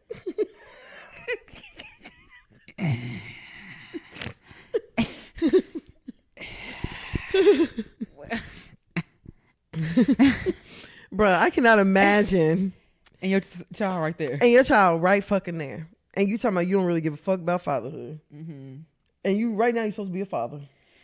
And you know what else was like crazy to me? When him and J. Cole had that song, he was like, you brought your son here to the studio. You a real father. And you do it. And NBA was like, man, fuck out of it. I don't give a fuck. And my son got to be here. I'm babysitting. I ain't got nowhere else for him to go. So I'm babysitting right now. Yeah. NBA Youngboy letting the baby just climb all over him. I'm like, boy, I know this baby is just got to. That poor girl. Having 5, I don't know how many kids that she has with him, but I think 2. And you know, I'm gonna give him a little nigga grace. And maybe he feel like I'm not trying to be no poster child for y'all fatherhood. Like, I know I'm a good father. I don't have to get on here and show y'all. Girl, NBA Youngboy ain't thinking none of that shit. That nigga said exactly what he meant. He don't give a damn about fatherhood, because even a couple of his like baby mamas had something to say about it. That nigga couldn't even remember who was who. He was like, that one skinny built ass bitch. Oh, he definitely had a few of them. I guess he's like the ones I don't fuck with. And you know what? Yaya and Janaya were the ones we knew. Yaya probably in the bathroom. Hell yeah. I'm like, Yaya act like him. Every time you see Janaya. Hell yeah. Always bumping his music. Girl, that's all she listened to. I saw one video of her. I was like, this bitch has really embodied NBA. First of all, I honestly feel like he should have got a charge fucking on Yaya. I don't think Yaya can legally consent because something's off. Something is off. Just a tad, not a lot. Just a tad. You can look at it a little bit. Enough. Like, yeah, just a little bit. You just tell like something's off. She probably should have somebody here with her making these life decisions and stuff like that. Not. She ain't all there. And you know, he was like, man, he's like, she don't even want to let me have him unless she coming too. And I was like, I can see that. Same. You gotta let me. We both gotta come over we there. We both coming. Mm-hmm. We a package. We a family. I don't care that Jazz is there. We all gonna need to be there. And ain't Jazz the one she stabbed? Nah, it was another one. It was another one of the baby mamas. I don't think she stabbed Jazz. Child. And why she ain't in jail? She on probation. They give probation to anybody. What's her first offense? They give it for your first offense usually. If it ain't too crazy. I feel like they hand probation out. Everybody get probation, but that nigga that check that judge. Man, that nigga that wasn't his first strike either. Shit. Imagine that be your first. Imagine he in there for theft, his first theft.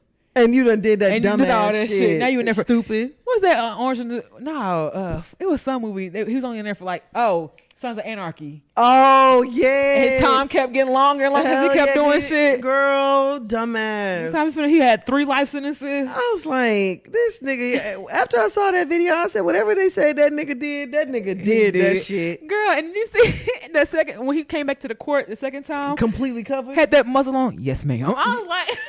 Your stupid ass. I'm sure they beat your ass real good back there. Hell yeah. And honestly and truthfully, if they would have pulled out that baton on this bitch ass,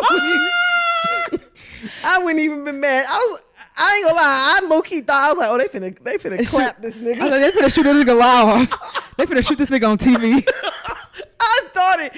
I said, oh yeah. And I'm gonna turn her the cheek. And I don't think it's gonna be a say his name. Oh. Girl, you know what? I'm gonna turn the other cheek. Yeah, you know when black folks they don't get behind her, you don't hear no say his name. You be like, well, shit, that nigga was doing too much.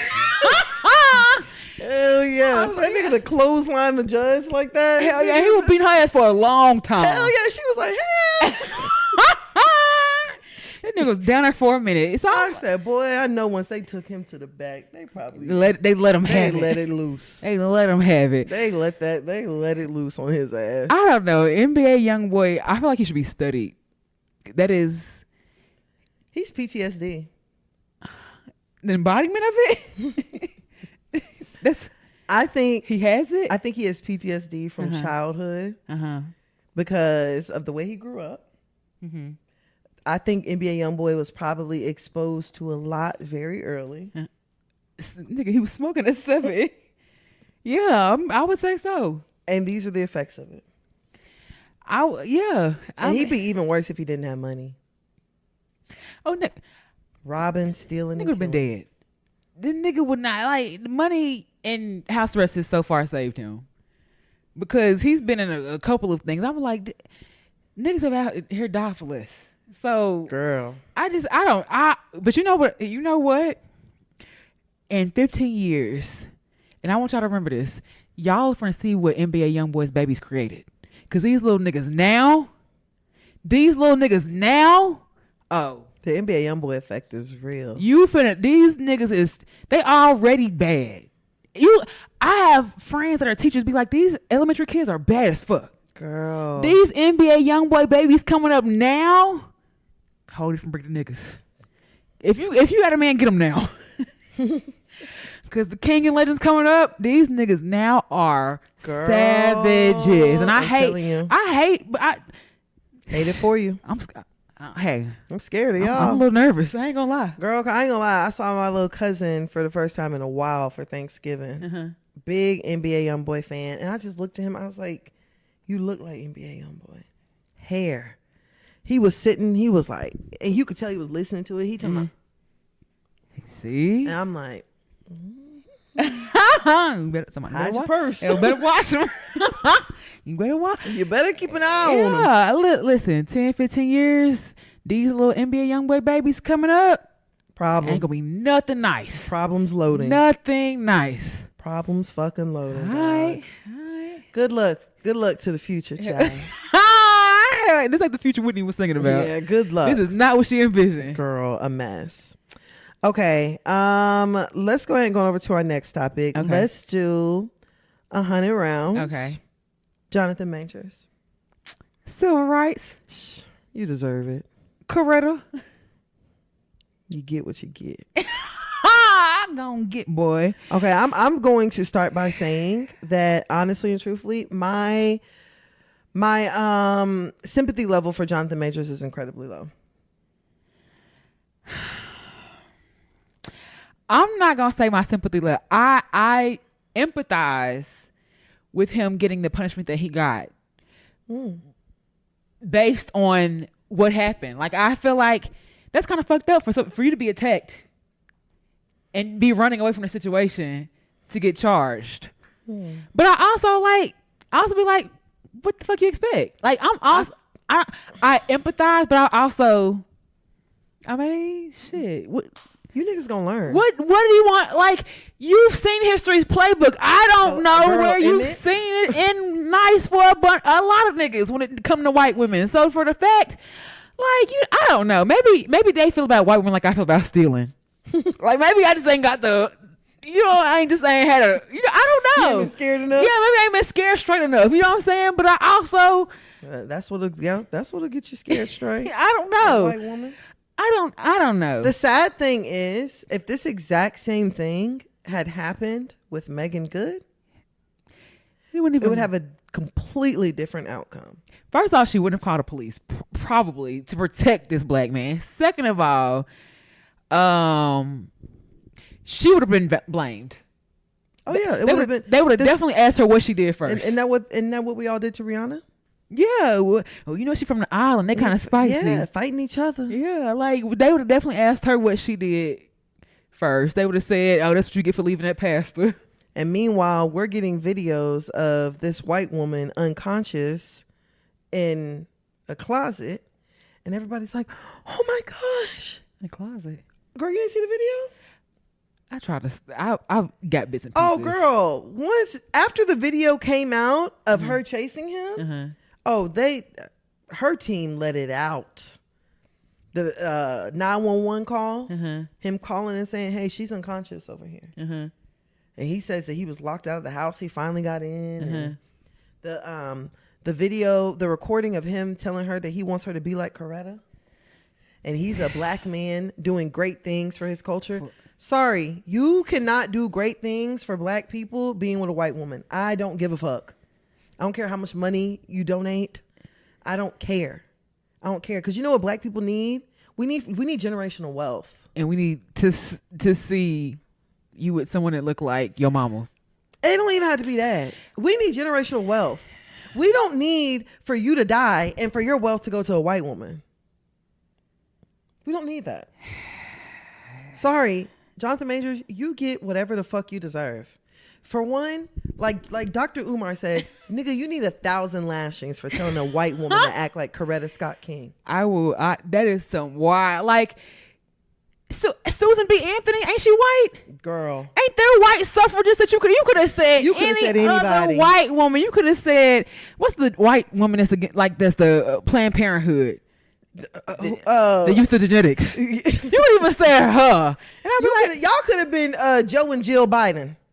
You could have been Mr. and Mrs. Smith for all I fucking care. Like, you could have said anybody else.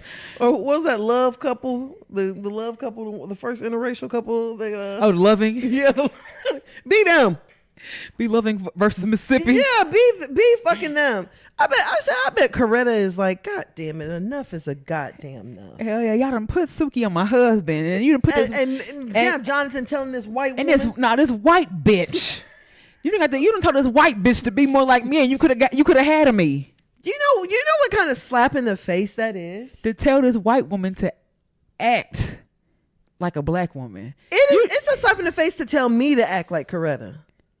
Because nigga, what the fuck? But to tell a white slap in the face to tell you to act like Coretta. It is. Because, nigga, what? Do y'all know how much Coretta suffered? No, that nigga really did think he was an activist. I think he did. Lovecraft really did a number on him. Honestly and truthfully, I think that nigga became Atticus and never stopped. Nah, you could tell because all them nigga wore was seats at the table 14s.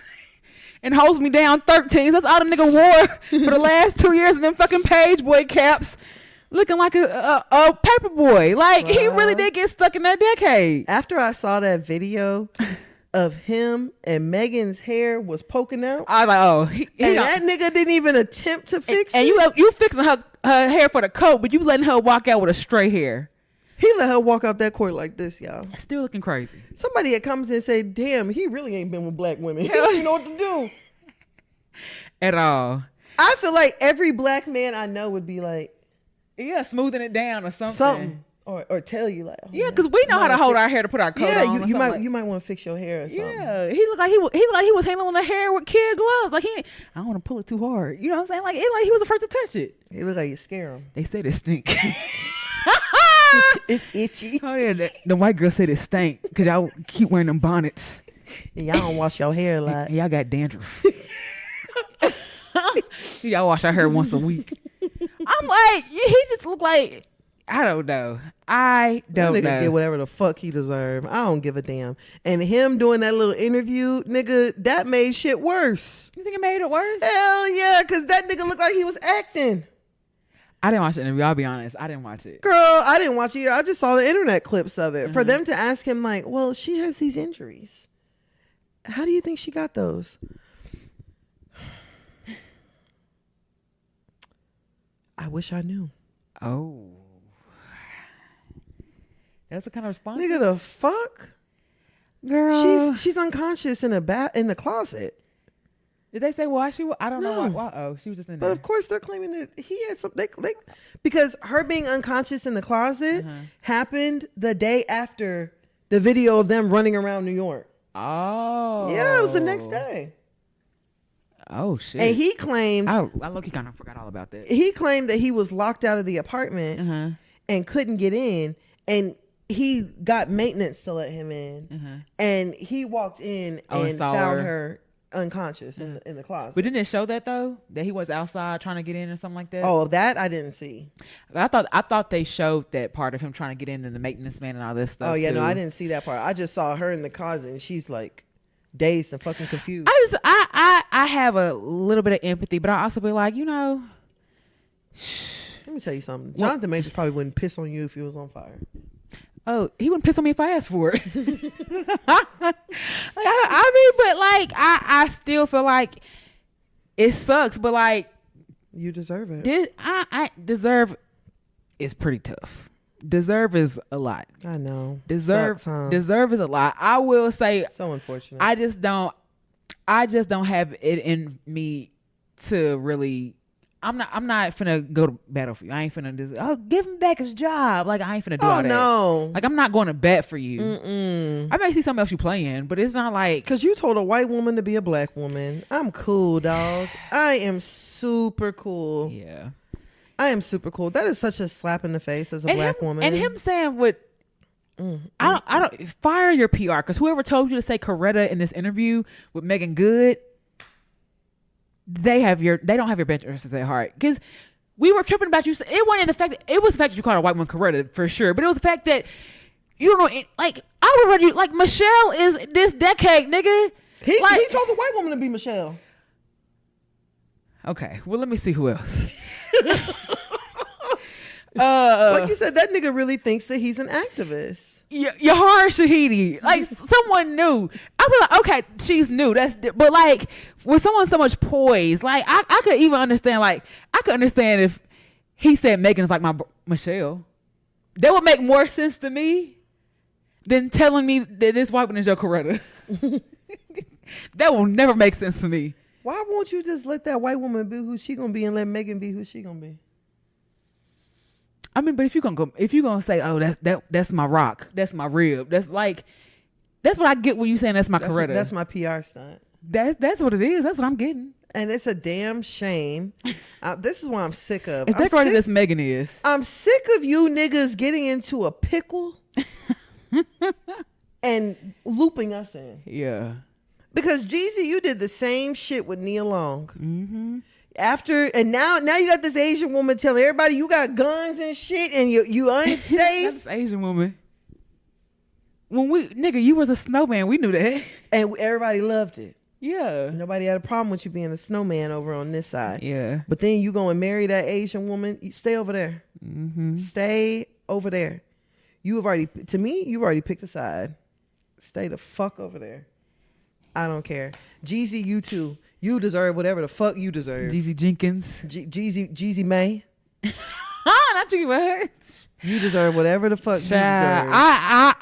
I just stay out of it. Like, they ain't got nothing to do with me. That's how I feel. Yeah, I feel nothing for you. I feel nothing for you. Mm-hmm. Jonathan Majors, I ain't gonna lie. I was part of the crowd that thought you was very attractive.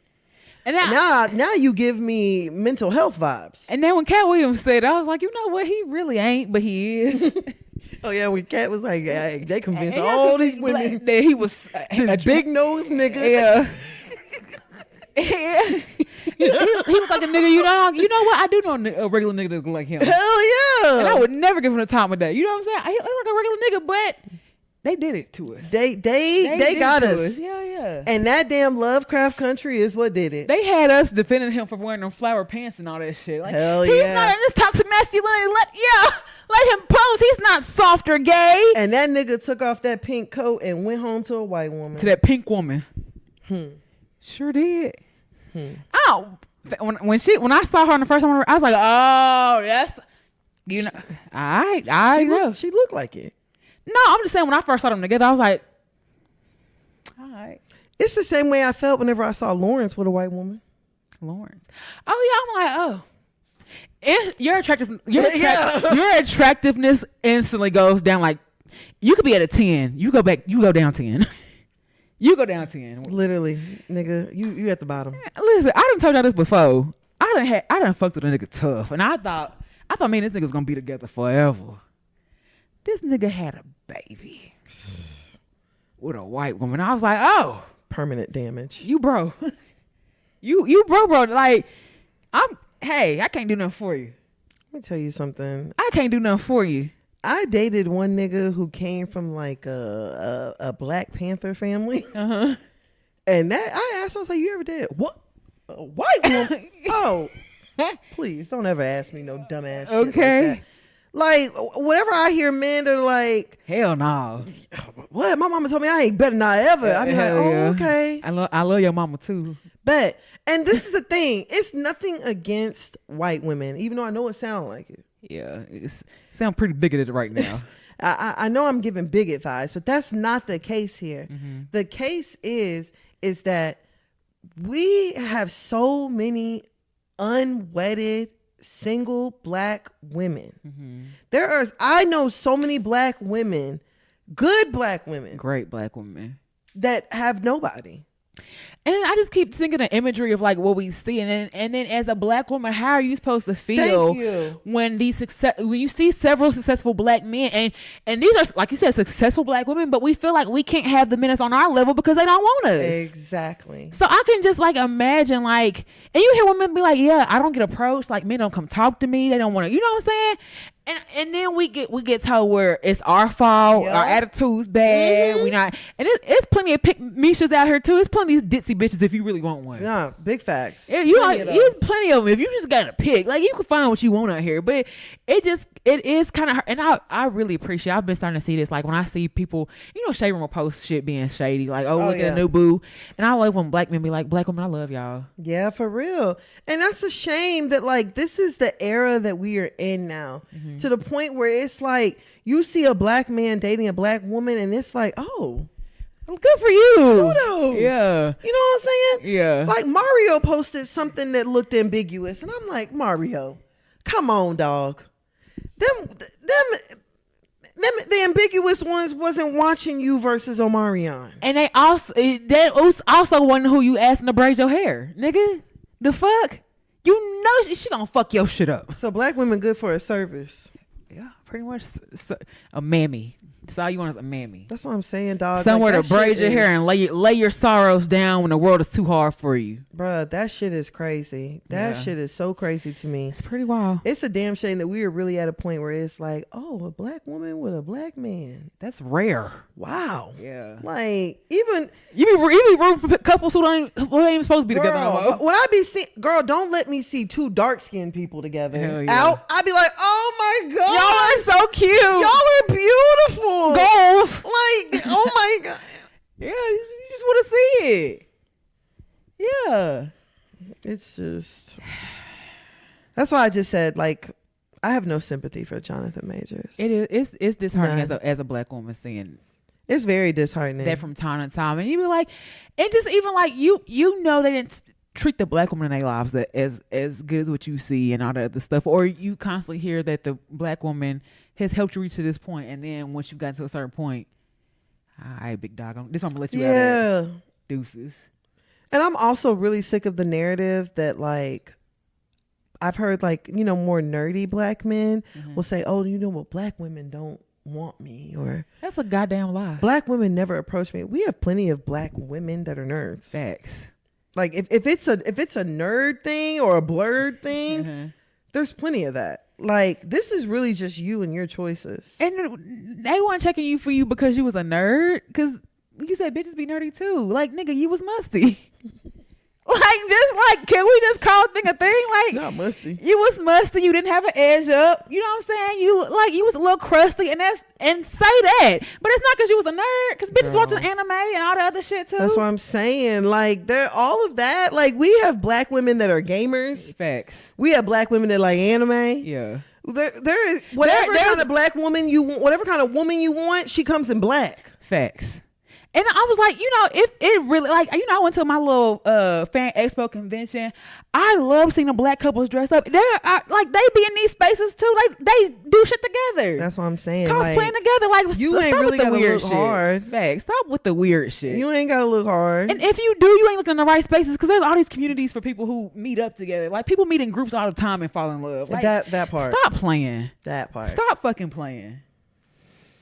Just, all right. Y'all piss me off. I mean, I don't know. It like you said, it really is disheartening. You know, as many great black women, like, it ain't even just good black women. I know so many great black women who would make amazing wives and who want to be mothers, and it just ain't enough for y'all to go around.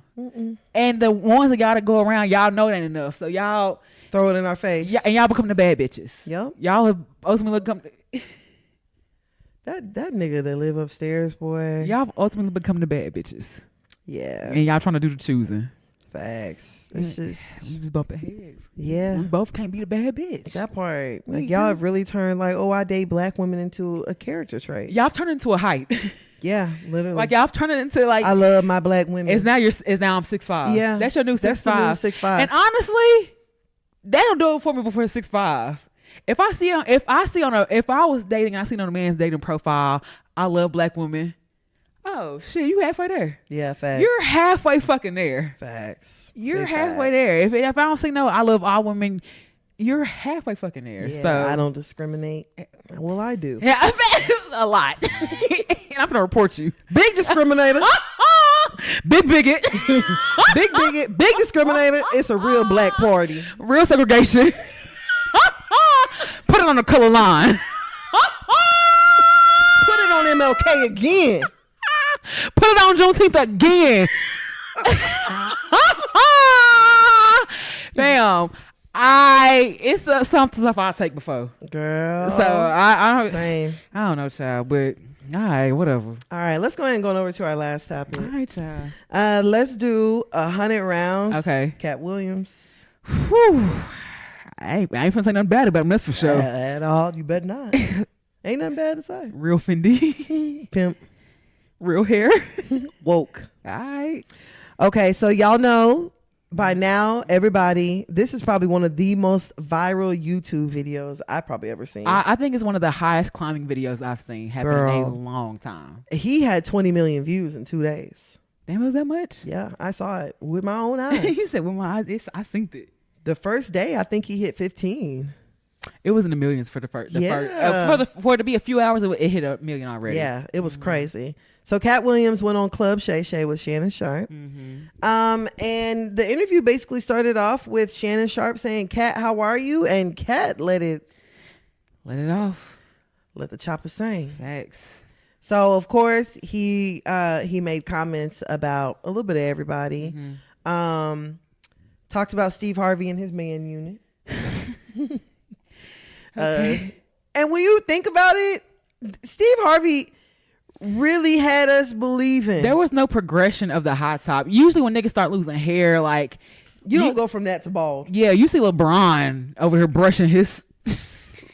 LeBron needs to, bruh. He brushing his Turkish deposits on down. I'm like, the hair ain't going nowhere, but you want to brush it. Okay, all right, whatever. We'll do it with you. And I'm just like, I feel like this is not good for your scalp, LeBron. It's not. That friction, you just bring them baby follicles on out. I'm just like, this baby follicles is not healthy. But you know what I'm saying? Usually when niggas go bald, it's a progression. It ain't just like full healthy head of hair bald. Steve Harvey was wearing a man unit that whole goddamn time, y'all. And he's innovative. He's innovative. When I go back and look at it now, that shit look crazy as fuck. I mean, it was tight. It was dark as fuck. Like it was a lot. Imagine that being your principal. Imagine that being your husband. Him coming home and standing in the back of your couch cushions. or you can't go Beijing everywhere. Hell yeah, you gotta wait 24 hours before you engage in any type of heavy physical and sexual activity because you gotta wait for his lace to dry all the way. Nah, facts. He can't sweat. Yeah, the lace ain't adhered all the way. Child, what a life. What a life. What a fucking life. I don't know it, child. He talked about Steve Harvey stealing jokes. He talked about Kevin Hart. He talked about Kevin Hart being a handsome. You all right? He done fell down behind the pillow. He got stuck. Yeah, he had fell down. He was just hanging. And he was just looking at me like, "Bitch, you gonna help me? Are you gonna help or not?" Okay, he's good now.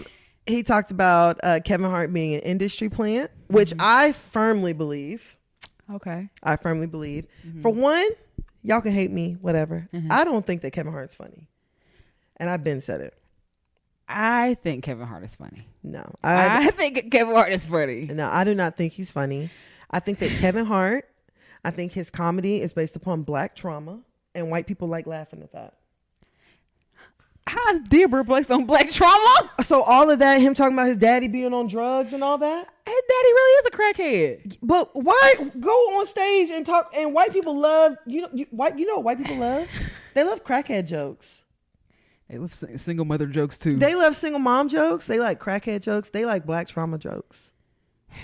And you know who else is guilty of that? None other than yours truly, Tiffany Haddish. She was a foster youth. Yeah, and white people love black struggle. But they love it. I believe Katt Williams 1,000%. That nigga's a fucking industry plant. I'm gonna give him a little bit because a lot of comedians will say that that's the reason they're funny is from their pain. So a lot of them get on stage and they tell their truths and stuff like that. So I'm gonna give you that. Now he's white funny. So that's what it is. He's white funny. He appeals to white. He makes white people feel comfortable. Yeah.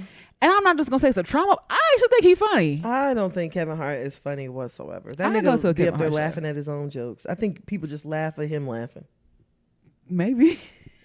I don't think none of that shit's funny. Maybe. I don't know. I'm not. But he talked about fat face on live. That nigga's weird. Face on. Yeah. It's a little strange. He's a strangeling. Who else did he talk about? Oh, he talked about Wanda again. That whole debacle and stuff like that. Yeah. You know what? Do I believe the whole thing? A part of me wants to believe everything, but a part of me. No, just niggas. I don't believe everything. You know, niggas. Who called him a liar? I ain't nobody called him a liar, but some of the stuff I was like 3,000 books. Oh, okay. So I think that nonfiction. I think the interview was 95% true, and well, actually, I think it's 98% true and probably 2% embellishment. I feel saying like you read 3,000 books is just you saying you read a lot. That's the way I took it. Yeah, I can see that. Not that you actually read 3,000 books.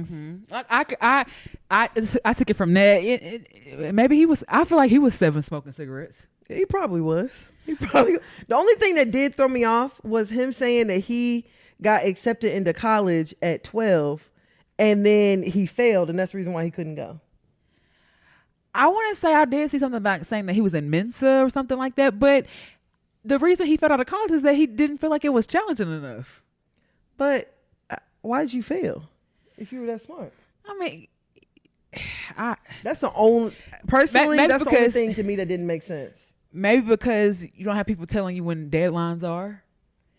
In college, anybody. I feel like if you're a child prodigy, you shouldn't fail.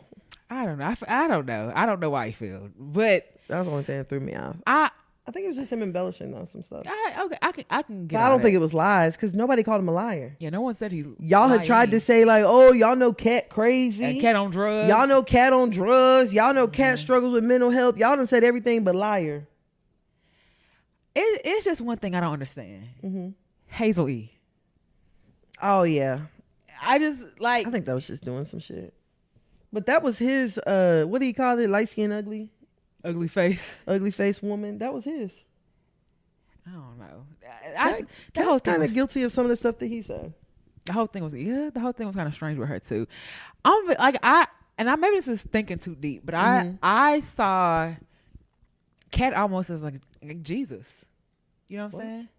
Okay, and not him like being Jesus or anything like that. But you know, the perception that people have of Jesus is that Jesus was clean and Jesus, you know what I'm saying, only went to churches, and Jesus, you know what I'm saying, was this perfect person. But honestly, the way I feel Jesus was, like, I felt like Jesus was in there in the clubs. You know what I'm saying? I like if he would have. Look, you say I'm crazy. I'm listening. I'm listening. I saw your face. But I'm saying like the Jesus that I feel like would have been trying to help the people who needed the help the most. He wasn't in the churches with the pastors and the priests. He was out there with the harlots and the women with the issue of blood and the other women with autumn husbands and stuff like that. He was out there with the dirty people. They said Jesus had matted nappy hair. You know what I'm saying? Like I'm just waiting for the Katt correlation. The part where I said with Katt Williams is that people tried to villainize him and say he did drugs. He did all that. But you've seen so many people say about the nice things that Katt have done, and Katt ain't ever broadcast none of the stuff he did. Katt ain't ever put a video camera in somebody's face and be like, how I feel to get $1,500. Right. You know what I'm saying? So the part about Jesus is like, he was persecuted, but he did all these things and he didn't have to speak on it. People spoke on his behalf. And what he also just said, like, I treat people good. The way he treat people, that's where I got the Christ-like and godly-like and stuff like that. When he was like, I pay for somebody's walk of fame star, not because it was the right thing to do, because it needed to happen. You know what I'm saying? Like, I just needed to do it. I didn't wait for 10 artists to come together to do it. I felt like it's something I need. So that's what I'm saying. Like, for people, him to put money in people's pockets, to see people like out there grinding, doing their thing, and like here, he's like people just gave him money or come up to give him money. That's why I get the Christ-like thing. So I'm not, comparing to Jesus, but I felt very much like Christ-like things in what he said. Oh yeah, no, because you can definitely tell that Katt has done a lot of good, and then like you said, he's never broadcasted any of it. He's never displayed it. It's never been just like at the front of like, I'm Katt Williams and I give. And honestly and truthfully, I think I've even said it on here before, I am one of the people, I don't believe that you should broadcast the good things that you do. I give money to people all the time. I would never put a camera in front of a homeless man. I would never tell somebody, hey, record me, I'm finna go give him a burger. Yeah. I would never do anything like that because honestly and truthfully, the way that I feel is you either give or you don't. Yeah. Or give sincerely. Or exactly. It kind of don't matter. Yeah. And like recording it and all of that, like you're looking for something on the back end. And I'm not okay with that at all. But you can definitely tell that Katt, like he's done a lot of good in his time working in the industry. He talks about all the things that he did for Nick Cannon, coming back when he was at the height of his career to kind of help bridge the gap and make people comfortable. Cause like he said, before a comedian say something, these hip hop artists, like, I'll beat your ass, my nigga. And some of them still be like, stop talking about me. But now a lot of them are like, oh, that's fun. Like, even with Funny Marco, welcome for the most part.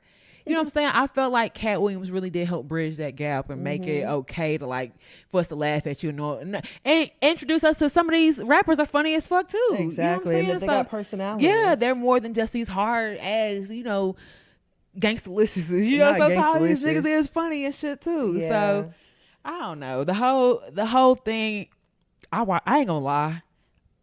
I ain't ever listened to a whole episode of Club Shay Shay before. Oh, me either. That was the first and probably the last. I don't know. I ain't gonna say the last because somebody could come on there saying worse. I've watched it a few times though. Oh, you watched that Katt one? Uh-huh. Oh, I watched the interview a few times just because like 3 hours. Well, I watched it twice. Let me say that. A couple times. Let me not say a few. I watched it a couple times and saw clips again and stuff like that. But he definitely had his quotables in there. And I mean, you think Ludacris and the Illuminati? That was hard for me. Because I love me some Splash Waterfall and Ludacris with the chops and all the other stuff. It's giving. I want to feel like Ludacris really did earn his stripes and Chris Bridges on a DJ and all that. That's just wild to me because then the shit makes sense. But did Tyrese do the same thing? It shouldn't make you wonder. I don't know. But for Ludacris to get online and your response is to be a freestyle, I commented. I said, "Nigga, I am not listening to that shit. I don't give a damn. You could be saying." Oh, you could be giving us life secrets. You could be saying the Illuminati is real. I'm not going to hear it. I'm not listening to that shit. Nigga, why the fuck would you get online and freestyle with them damn sideburns? He's showing you that they still there. He's they just drew them. I'm still Chris Bridges. You see this fresh braid up that I got done? I'm still him. I'm film another Fast and Furious of the 20 that they told you had to do. I just feel like that's what Ludacris do though. Now. No. Ludacris always been a battle rapper. Y'all be telling people to get in the booth if they really feel some type of way. Girl, what? You don't even believe what you saying. Y'all do be telling people to get in the booth. You don't believe nothing. So you mean to tell me that you want to hear? Did you listen to the Ludacris freestyle? I actually did. Tell me 2 things he said. Listen. Now I'm taking it too far, huh? Listen, I don't recall certain things that was. To that shit, I did listen. I swear to God, I listened to it. Don't bring God in now. I'm talking about the Illuminati. I did listen to it though. It wasn't very memorable. I was like, oh yeah, he did that, but I don't remember a lot. But everybody should go listen, huh? If you want to. If you feel so inclined to go listen to Ludacris freestyle about it. Girl, you know damn well you ain't. You swiped and listened to every I listened to the whole thing. Girl, you is a damn liar, bro. I don't believe you for a... I listened to the whole... I don't believe you for a second, dog. I can literally see you on the phone and keeps... I don't see you stopping at no damn Ludacris freestyle. I wanted to hear what he had to say. So you mean to tell me you listened to a Ludacris freestyle, but you didn't listen to Taraji talking about the color purple? What you mean? There was something we just spoke about. You said, I didn't hear it. What I didn't hear? I don't remember. I don't remember what I didn't hear. So you listen to a Ludacris freestyle, but before the other Don't topics? do that. Don't do that. No, because I'm a black woman, so I automatically feel like someone like, yeah, did you? I understand where she was coming from but I was interested in what Ludacris had to say. I really did listen to all 3 minutes of it. I surely did. I promise you. I swear to God, I did. You asking for your minutes back if you did. The freestyle wasn't bad. It was just ill placed. It was bad. It wasn't bad, but I don't remember it. Yeah, it was like you at dinner, right? And you really want the cheesecake for your dessert, but they bring you a Pizookie. It ain't bad. That ain't what I asked for. I eat it. Nigga, let me tell you something. If somebody gets in an interview and says Tana joined the Illuminati, I'm not going to get on the interview. I mean, I'm not going to get on Instagram the next day and say, oh, let me tell you something about Tana. But you're not a rapper either. If somebody said you're not a rapper either. If somebody said Tana joined the Illuminati, I'm not finna get on a podcast either. You would podcast? No, I would not. So you wouldn't hop on a podcast and say you're not in an Illuminati? If y'all believe I'm in Illuminati, believe it. Hell no. Believe it. No. Hell no. I'm not finna get on live and podcast either. You ain't finna get on live, but you definitely gonna address it on the podcast. Nah, bro, I don't really give a fuck.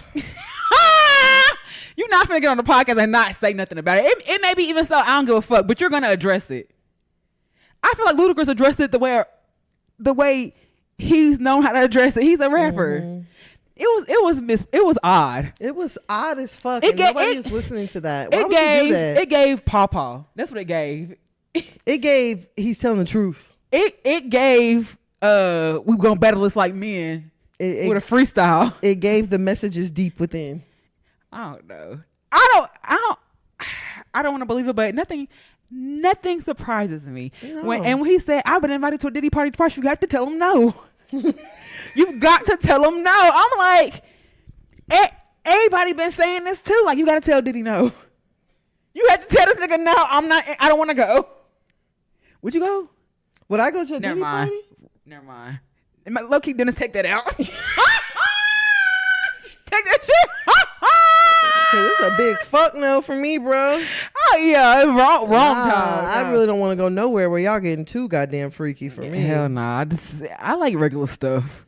Yeah, a little weed, pull out some hen dog or a Four Loko. You know what I'm saying? I might be cool with a little X pill party or something like cool that. With a little shroomies. Something regular, you know. But y'all niggas start playing with y'all veins. Yeah, y'all start doing real drugs. You got a doctor in there to revive people? Oh. And no. Hell yeah. And y'all over there doing STD testing at the door and all. Like, I know it's finna go down. I'm okay. I might be all right. Listen, I feel like I'm about to be pressured to do some shit. Or want to do, like, you don't want to do shit, but I'm like, well, shit. Everybody. And I'm seeing toilets and shit just out in the open. Oh, yeah, no, and a face attached to the bottom of it. Like, hell yeah. Like, I'm cool. Man, listen, it took one time at a weird nigga house for me.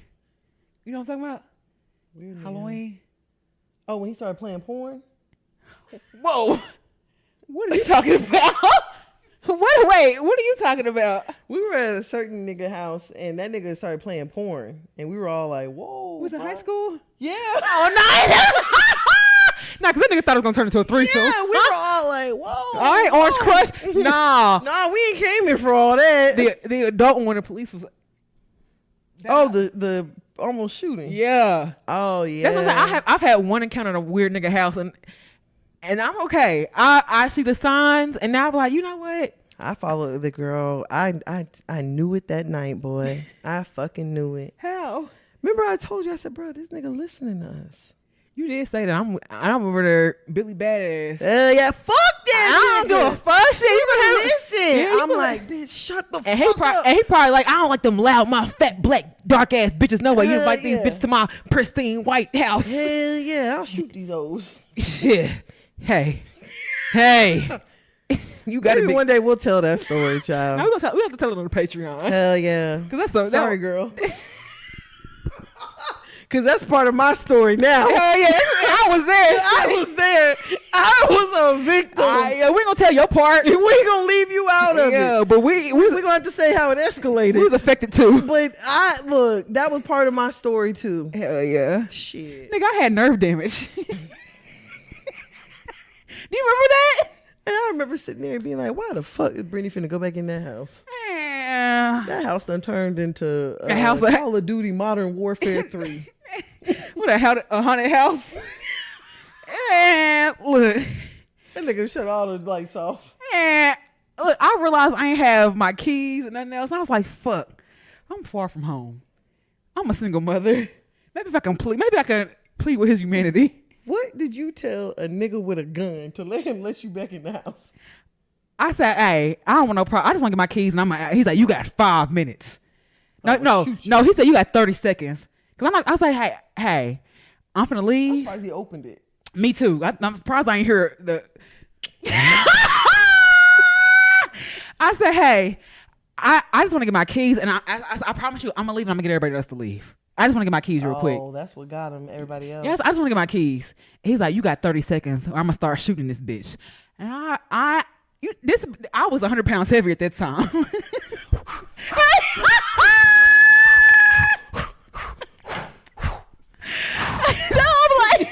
I'm grabbing it. I was like, I don't know who this is, but I'm gonna grab it. I'm gonna take it. Ain't nobody getting an opportunity to get back in here. Hell nah, that nigga shut that house down. And bruh. All right. And I remember sitting outside and being like, she gonna make it out. God, he gonna let him come back out. He gonna hold a hostage. He gonna turn into a hostage. Fam. When you came walking back down them steps, I said, I was jogging. I wasn't walking. I said, hurry up. You're gonna shoot me in my back. Like a cop. Hell yeah. So I came with, yeah, all he gotta say is I was trying to beat his ass. Hell yeah. Girl. And you on his property? And I was, but I wasn't, listen, I ain't want no problems. After I tried to stop him from getting the fire piece in the first place, I was like, oh, you know what? This is how people end up on stuff. I'm telling you. I'm not dying on Halloween. Girl. Fam, I was my Lizzo costume. My whole ass was out. I ain't finna go with my ass out. I would hate for my daddy to have to come find my body. And they turn me over. And my cheeks is out.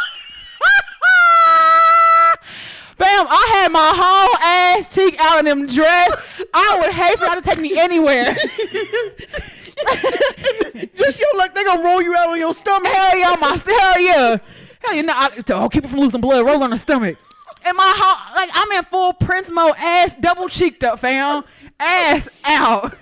Bro, your daddy coming to identify you off your ass is crazy. Girl, he was shaking. He's like, what the hell? What the hell? He like my daddy though, but like, fam, that is wild. Yeah, I'm not dying tonight in this outfit. I'm sorry. That's why I told him, I said, y'all, he finna get a gun. Come on, y'all. Everybody, wrap it up. I don't give a fuck. Put the Casa Azul down. Put the lobster. Hold on. What did he say? He said, let me go. Yeah. That nigga looked me in my eyes. Cause I was sitting there watching the whole debacle. That nigga looked me in my eyes. He said, as soon as I get up, I'm getting my gun. I said, oh. And you know, because he said it calmed in a bit. Oh yeah, I was like, oh yeah, no, this is a nigga that's gonna get a gun and use it. It was chaos all around. Oh yeah, it was pure chaos. He said, get off me because I'm finna get my gun. Yeah. Mm-hmm. And I was like, ooh, all right, yeah. And I still think back to that day, and her sister saying, I'm finna stab this nigga, and I'm like, boy, we should have let her. Oh, we definitely should have let her. We should have let her pull his head back. We should have helped her. Now you're going too far. No, we should have watched. We should have let her pull that nigga head back and just. We should have let her do it because we would have really done a service to the DFW. Hell yeah, we yeah. When she asked for a knife, we should have said, "He slid it to her." My bad, Simone. That's what we should have done. That's what the fuck we should have done. Facts, man. Cause you know another thing I'm low key upset about. Cause the nigga was like, "Y'all can take the food home." You were here all that lobster. I was like, "Fuck, I ain't get my plate." Oh, that's black and fat as fuck. That nigga had so much fucking food in that ugly ass house. Girl, that ugly ass empty house. Man, I was like, bruh, hi, get me the fuck away from here. Oh, cheers to us. Yeah, for real. Nigga, we made it. Yeah, for real, for real. All right, so I do have a hear ye. Yeah. And then we finna get the hell up out of here. Yeah, because I feel like we've been going, boy. We've been podding. Yeah, for real. All right. Sorry, y'all. I've been with my boyfriend for 8 months. Things have been going really well between us up until a few days ago. I'm from Central America, and he's American. He said he settled in my country because of work opportunities. We met in a coffee house where I worked as a barista. We clicked instantly and started going out a few weeks later. Everything was so good, and we had so much fun. Fast forward to last week. He asked me to help him with some documentation. I was happy to as long as you know my language is hard to translate. While I was online searching on his computer, I found some weird websites. They were all about passport bros. I didn't even know what the hell that was at first. And basically had tips on how to settle in foreign countries, where to find a traditional bride, which countries had the most beautiful women. And I was shocked and confused.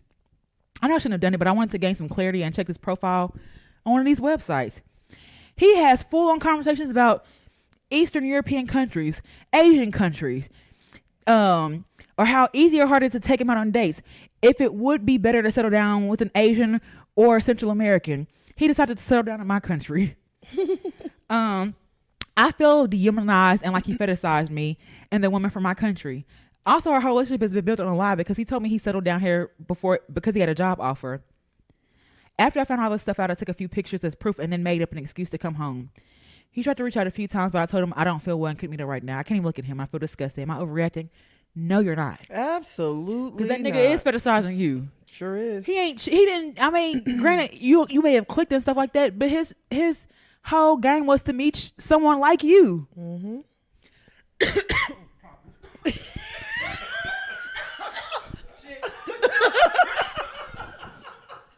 Hold on, bro. You got my stomach hurting. That girl said, talk.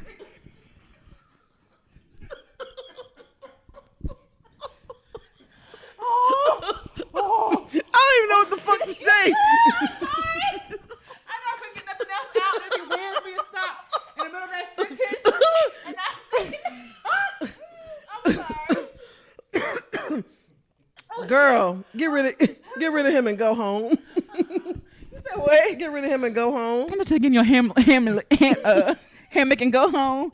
Go home. Yeah, let him be somebody else's pro. Yeah, girl. Passport bros, girl, leave him alone. And he's nothing. Yeah, don't worry about him. You good. Yeah, honestly and truthfully, there's so many men who think like him, and nobody should feel like I'm only with you because I feel like you're easier or you're easier woman to deal with. Right. And if that's the case, then you need to only be with him for one reason. I hope he has money. I mean, he had a job, but that don't mean shit. That don't mean a goddamn thing. Niggas be having jobs and be stingy as fuck. Niggas be rich and stingy. Man, like that girl working at 3 jobs. She's a dumbass. Use him. Use him. Yeah. I mean, if he provides and you feel so inclined to dehumanize him. Oh, he got to do more than provide. He got to trick. Well, you dehumanize him. Shit. Make me your pay pig. Yeah. What? I feel like that doesn't. You got to be a certain kind of man to like that. You got to, that kind of man there, you got to use him without him knowing. You got to use him without his, like, you got to use him so good that he don't know he being used. Ooh. That's what you got to do with those kind of men. You got to take full fucking advantage of him. Let him think he's in control. That's perfectly fine. Mm-hmm. He's not. Facts. But let him think it. Mm-hmm. And you take him for a fucking ride. Hell yeah. And you enjoy every second of it. I enjoy 90 Day Fiance. Or is it 90 Day Fiance? Mm-hmm. When they be out there causing them in hell. And I'm like, this is what you thought you was escaping to. Yeah. And they over here, now you broke. Yeah. Your hair falling out. And what's the one he should keep trying to take that ugly ass hat off him? Oh, yeah. Gino and Jasmine. That's immediately who I thought of. Yeah. Have at it. Because Jasmine looked like the moment she get a green card.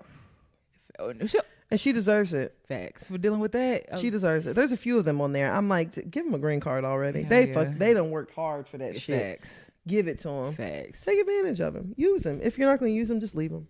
Yeah, because somebody else is. He's using you. Very much so. He's using you for your Central American. Yeah. Not other shit. So he's using you for your culture. Use him. Facts. Oh shit, y'all. Talk. Oh. That's my sister. Okay. Hello. Hey.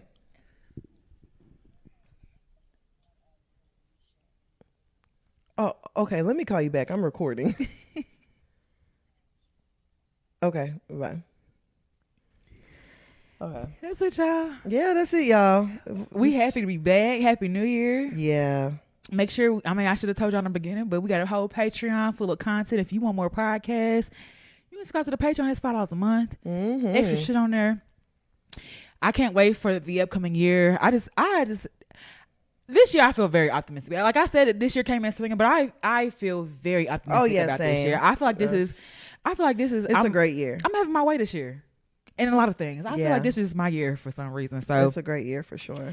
All right. If you have any questions, comments, concerns, you can always hit us up at hearyepodcast at hearyepodcast.com. Not .com. Shit. Gmail. Not Gmail. Shit. Not the .com, child. Or Hear You Podcast on all social media platforms. You can find me on IG at Huda_Breezy, BREEZY. And where can I find you at? And of course, you guys can find me on Instagram at Tana Taught You. That is TANNAH Taught You. All right, bro, you ready to get up out of here? Yes. As always, shout out to everybody. We had fun, and cheers to a lit 2024. Bye, y'all.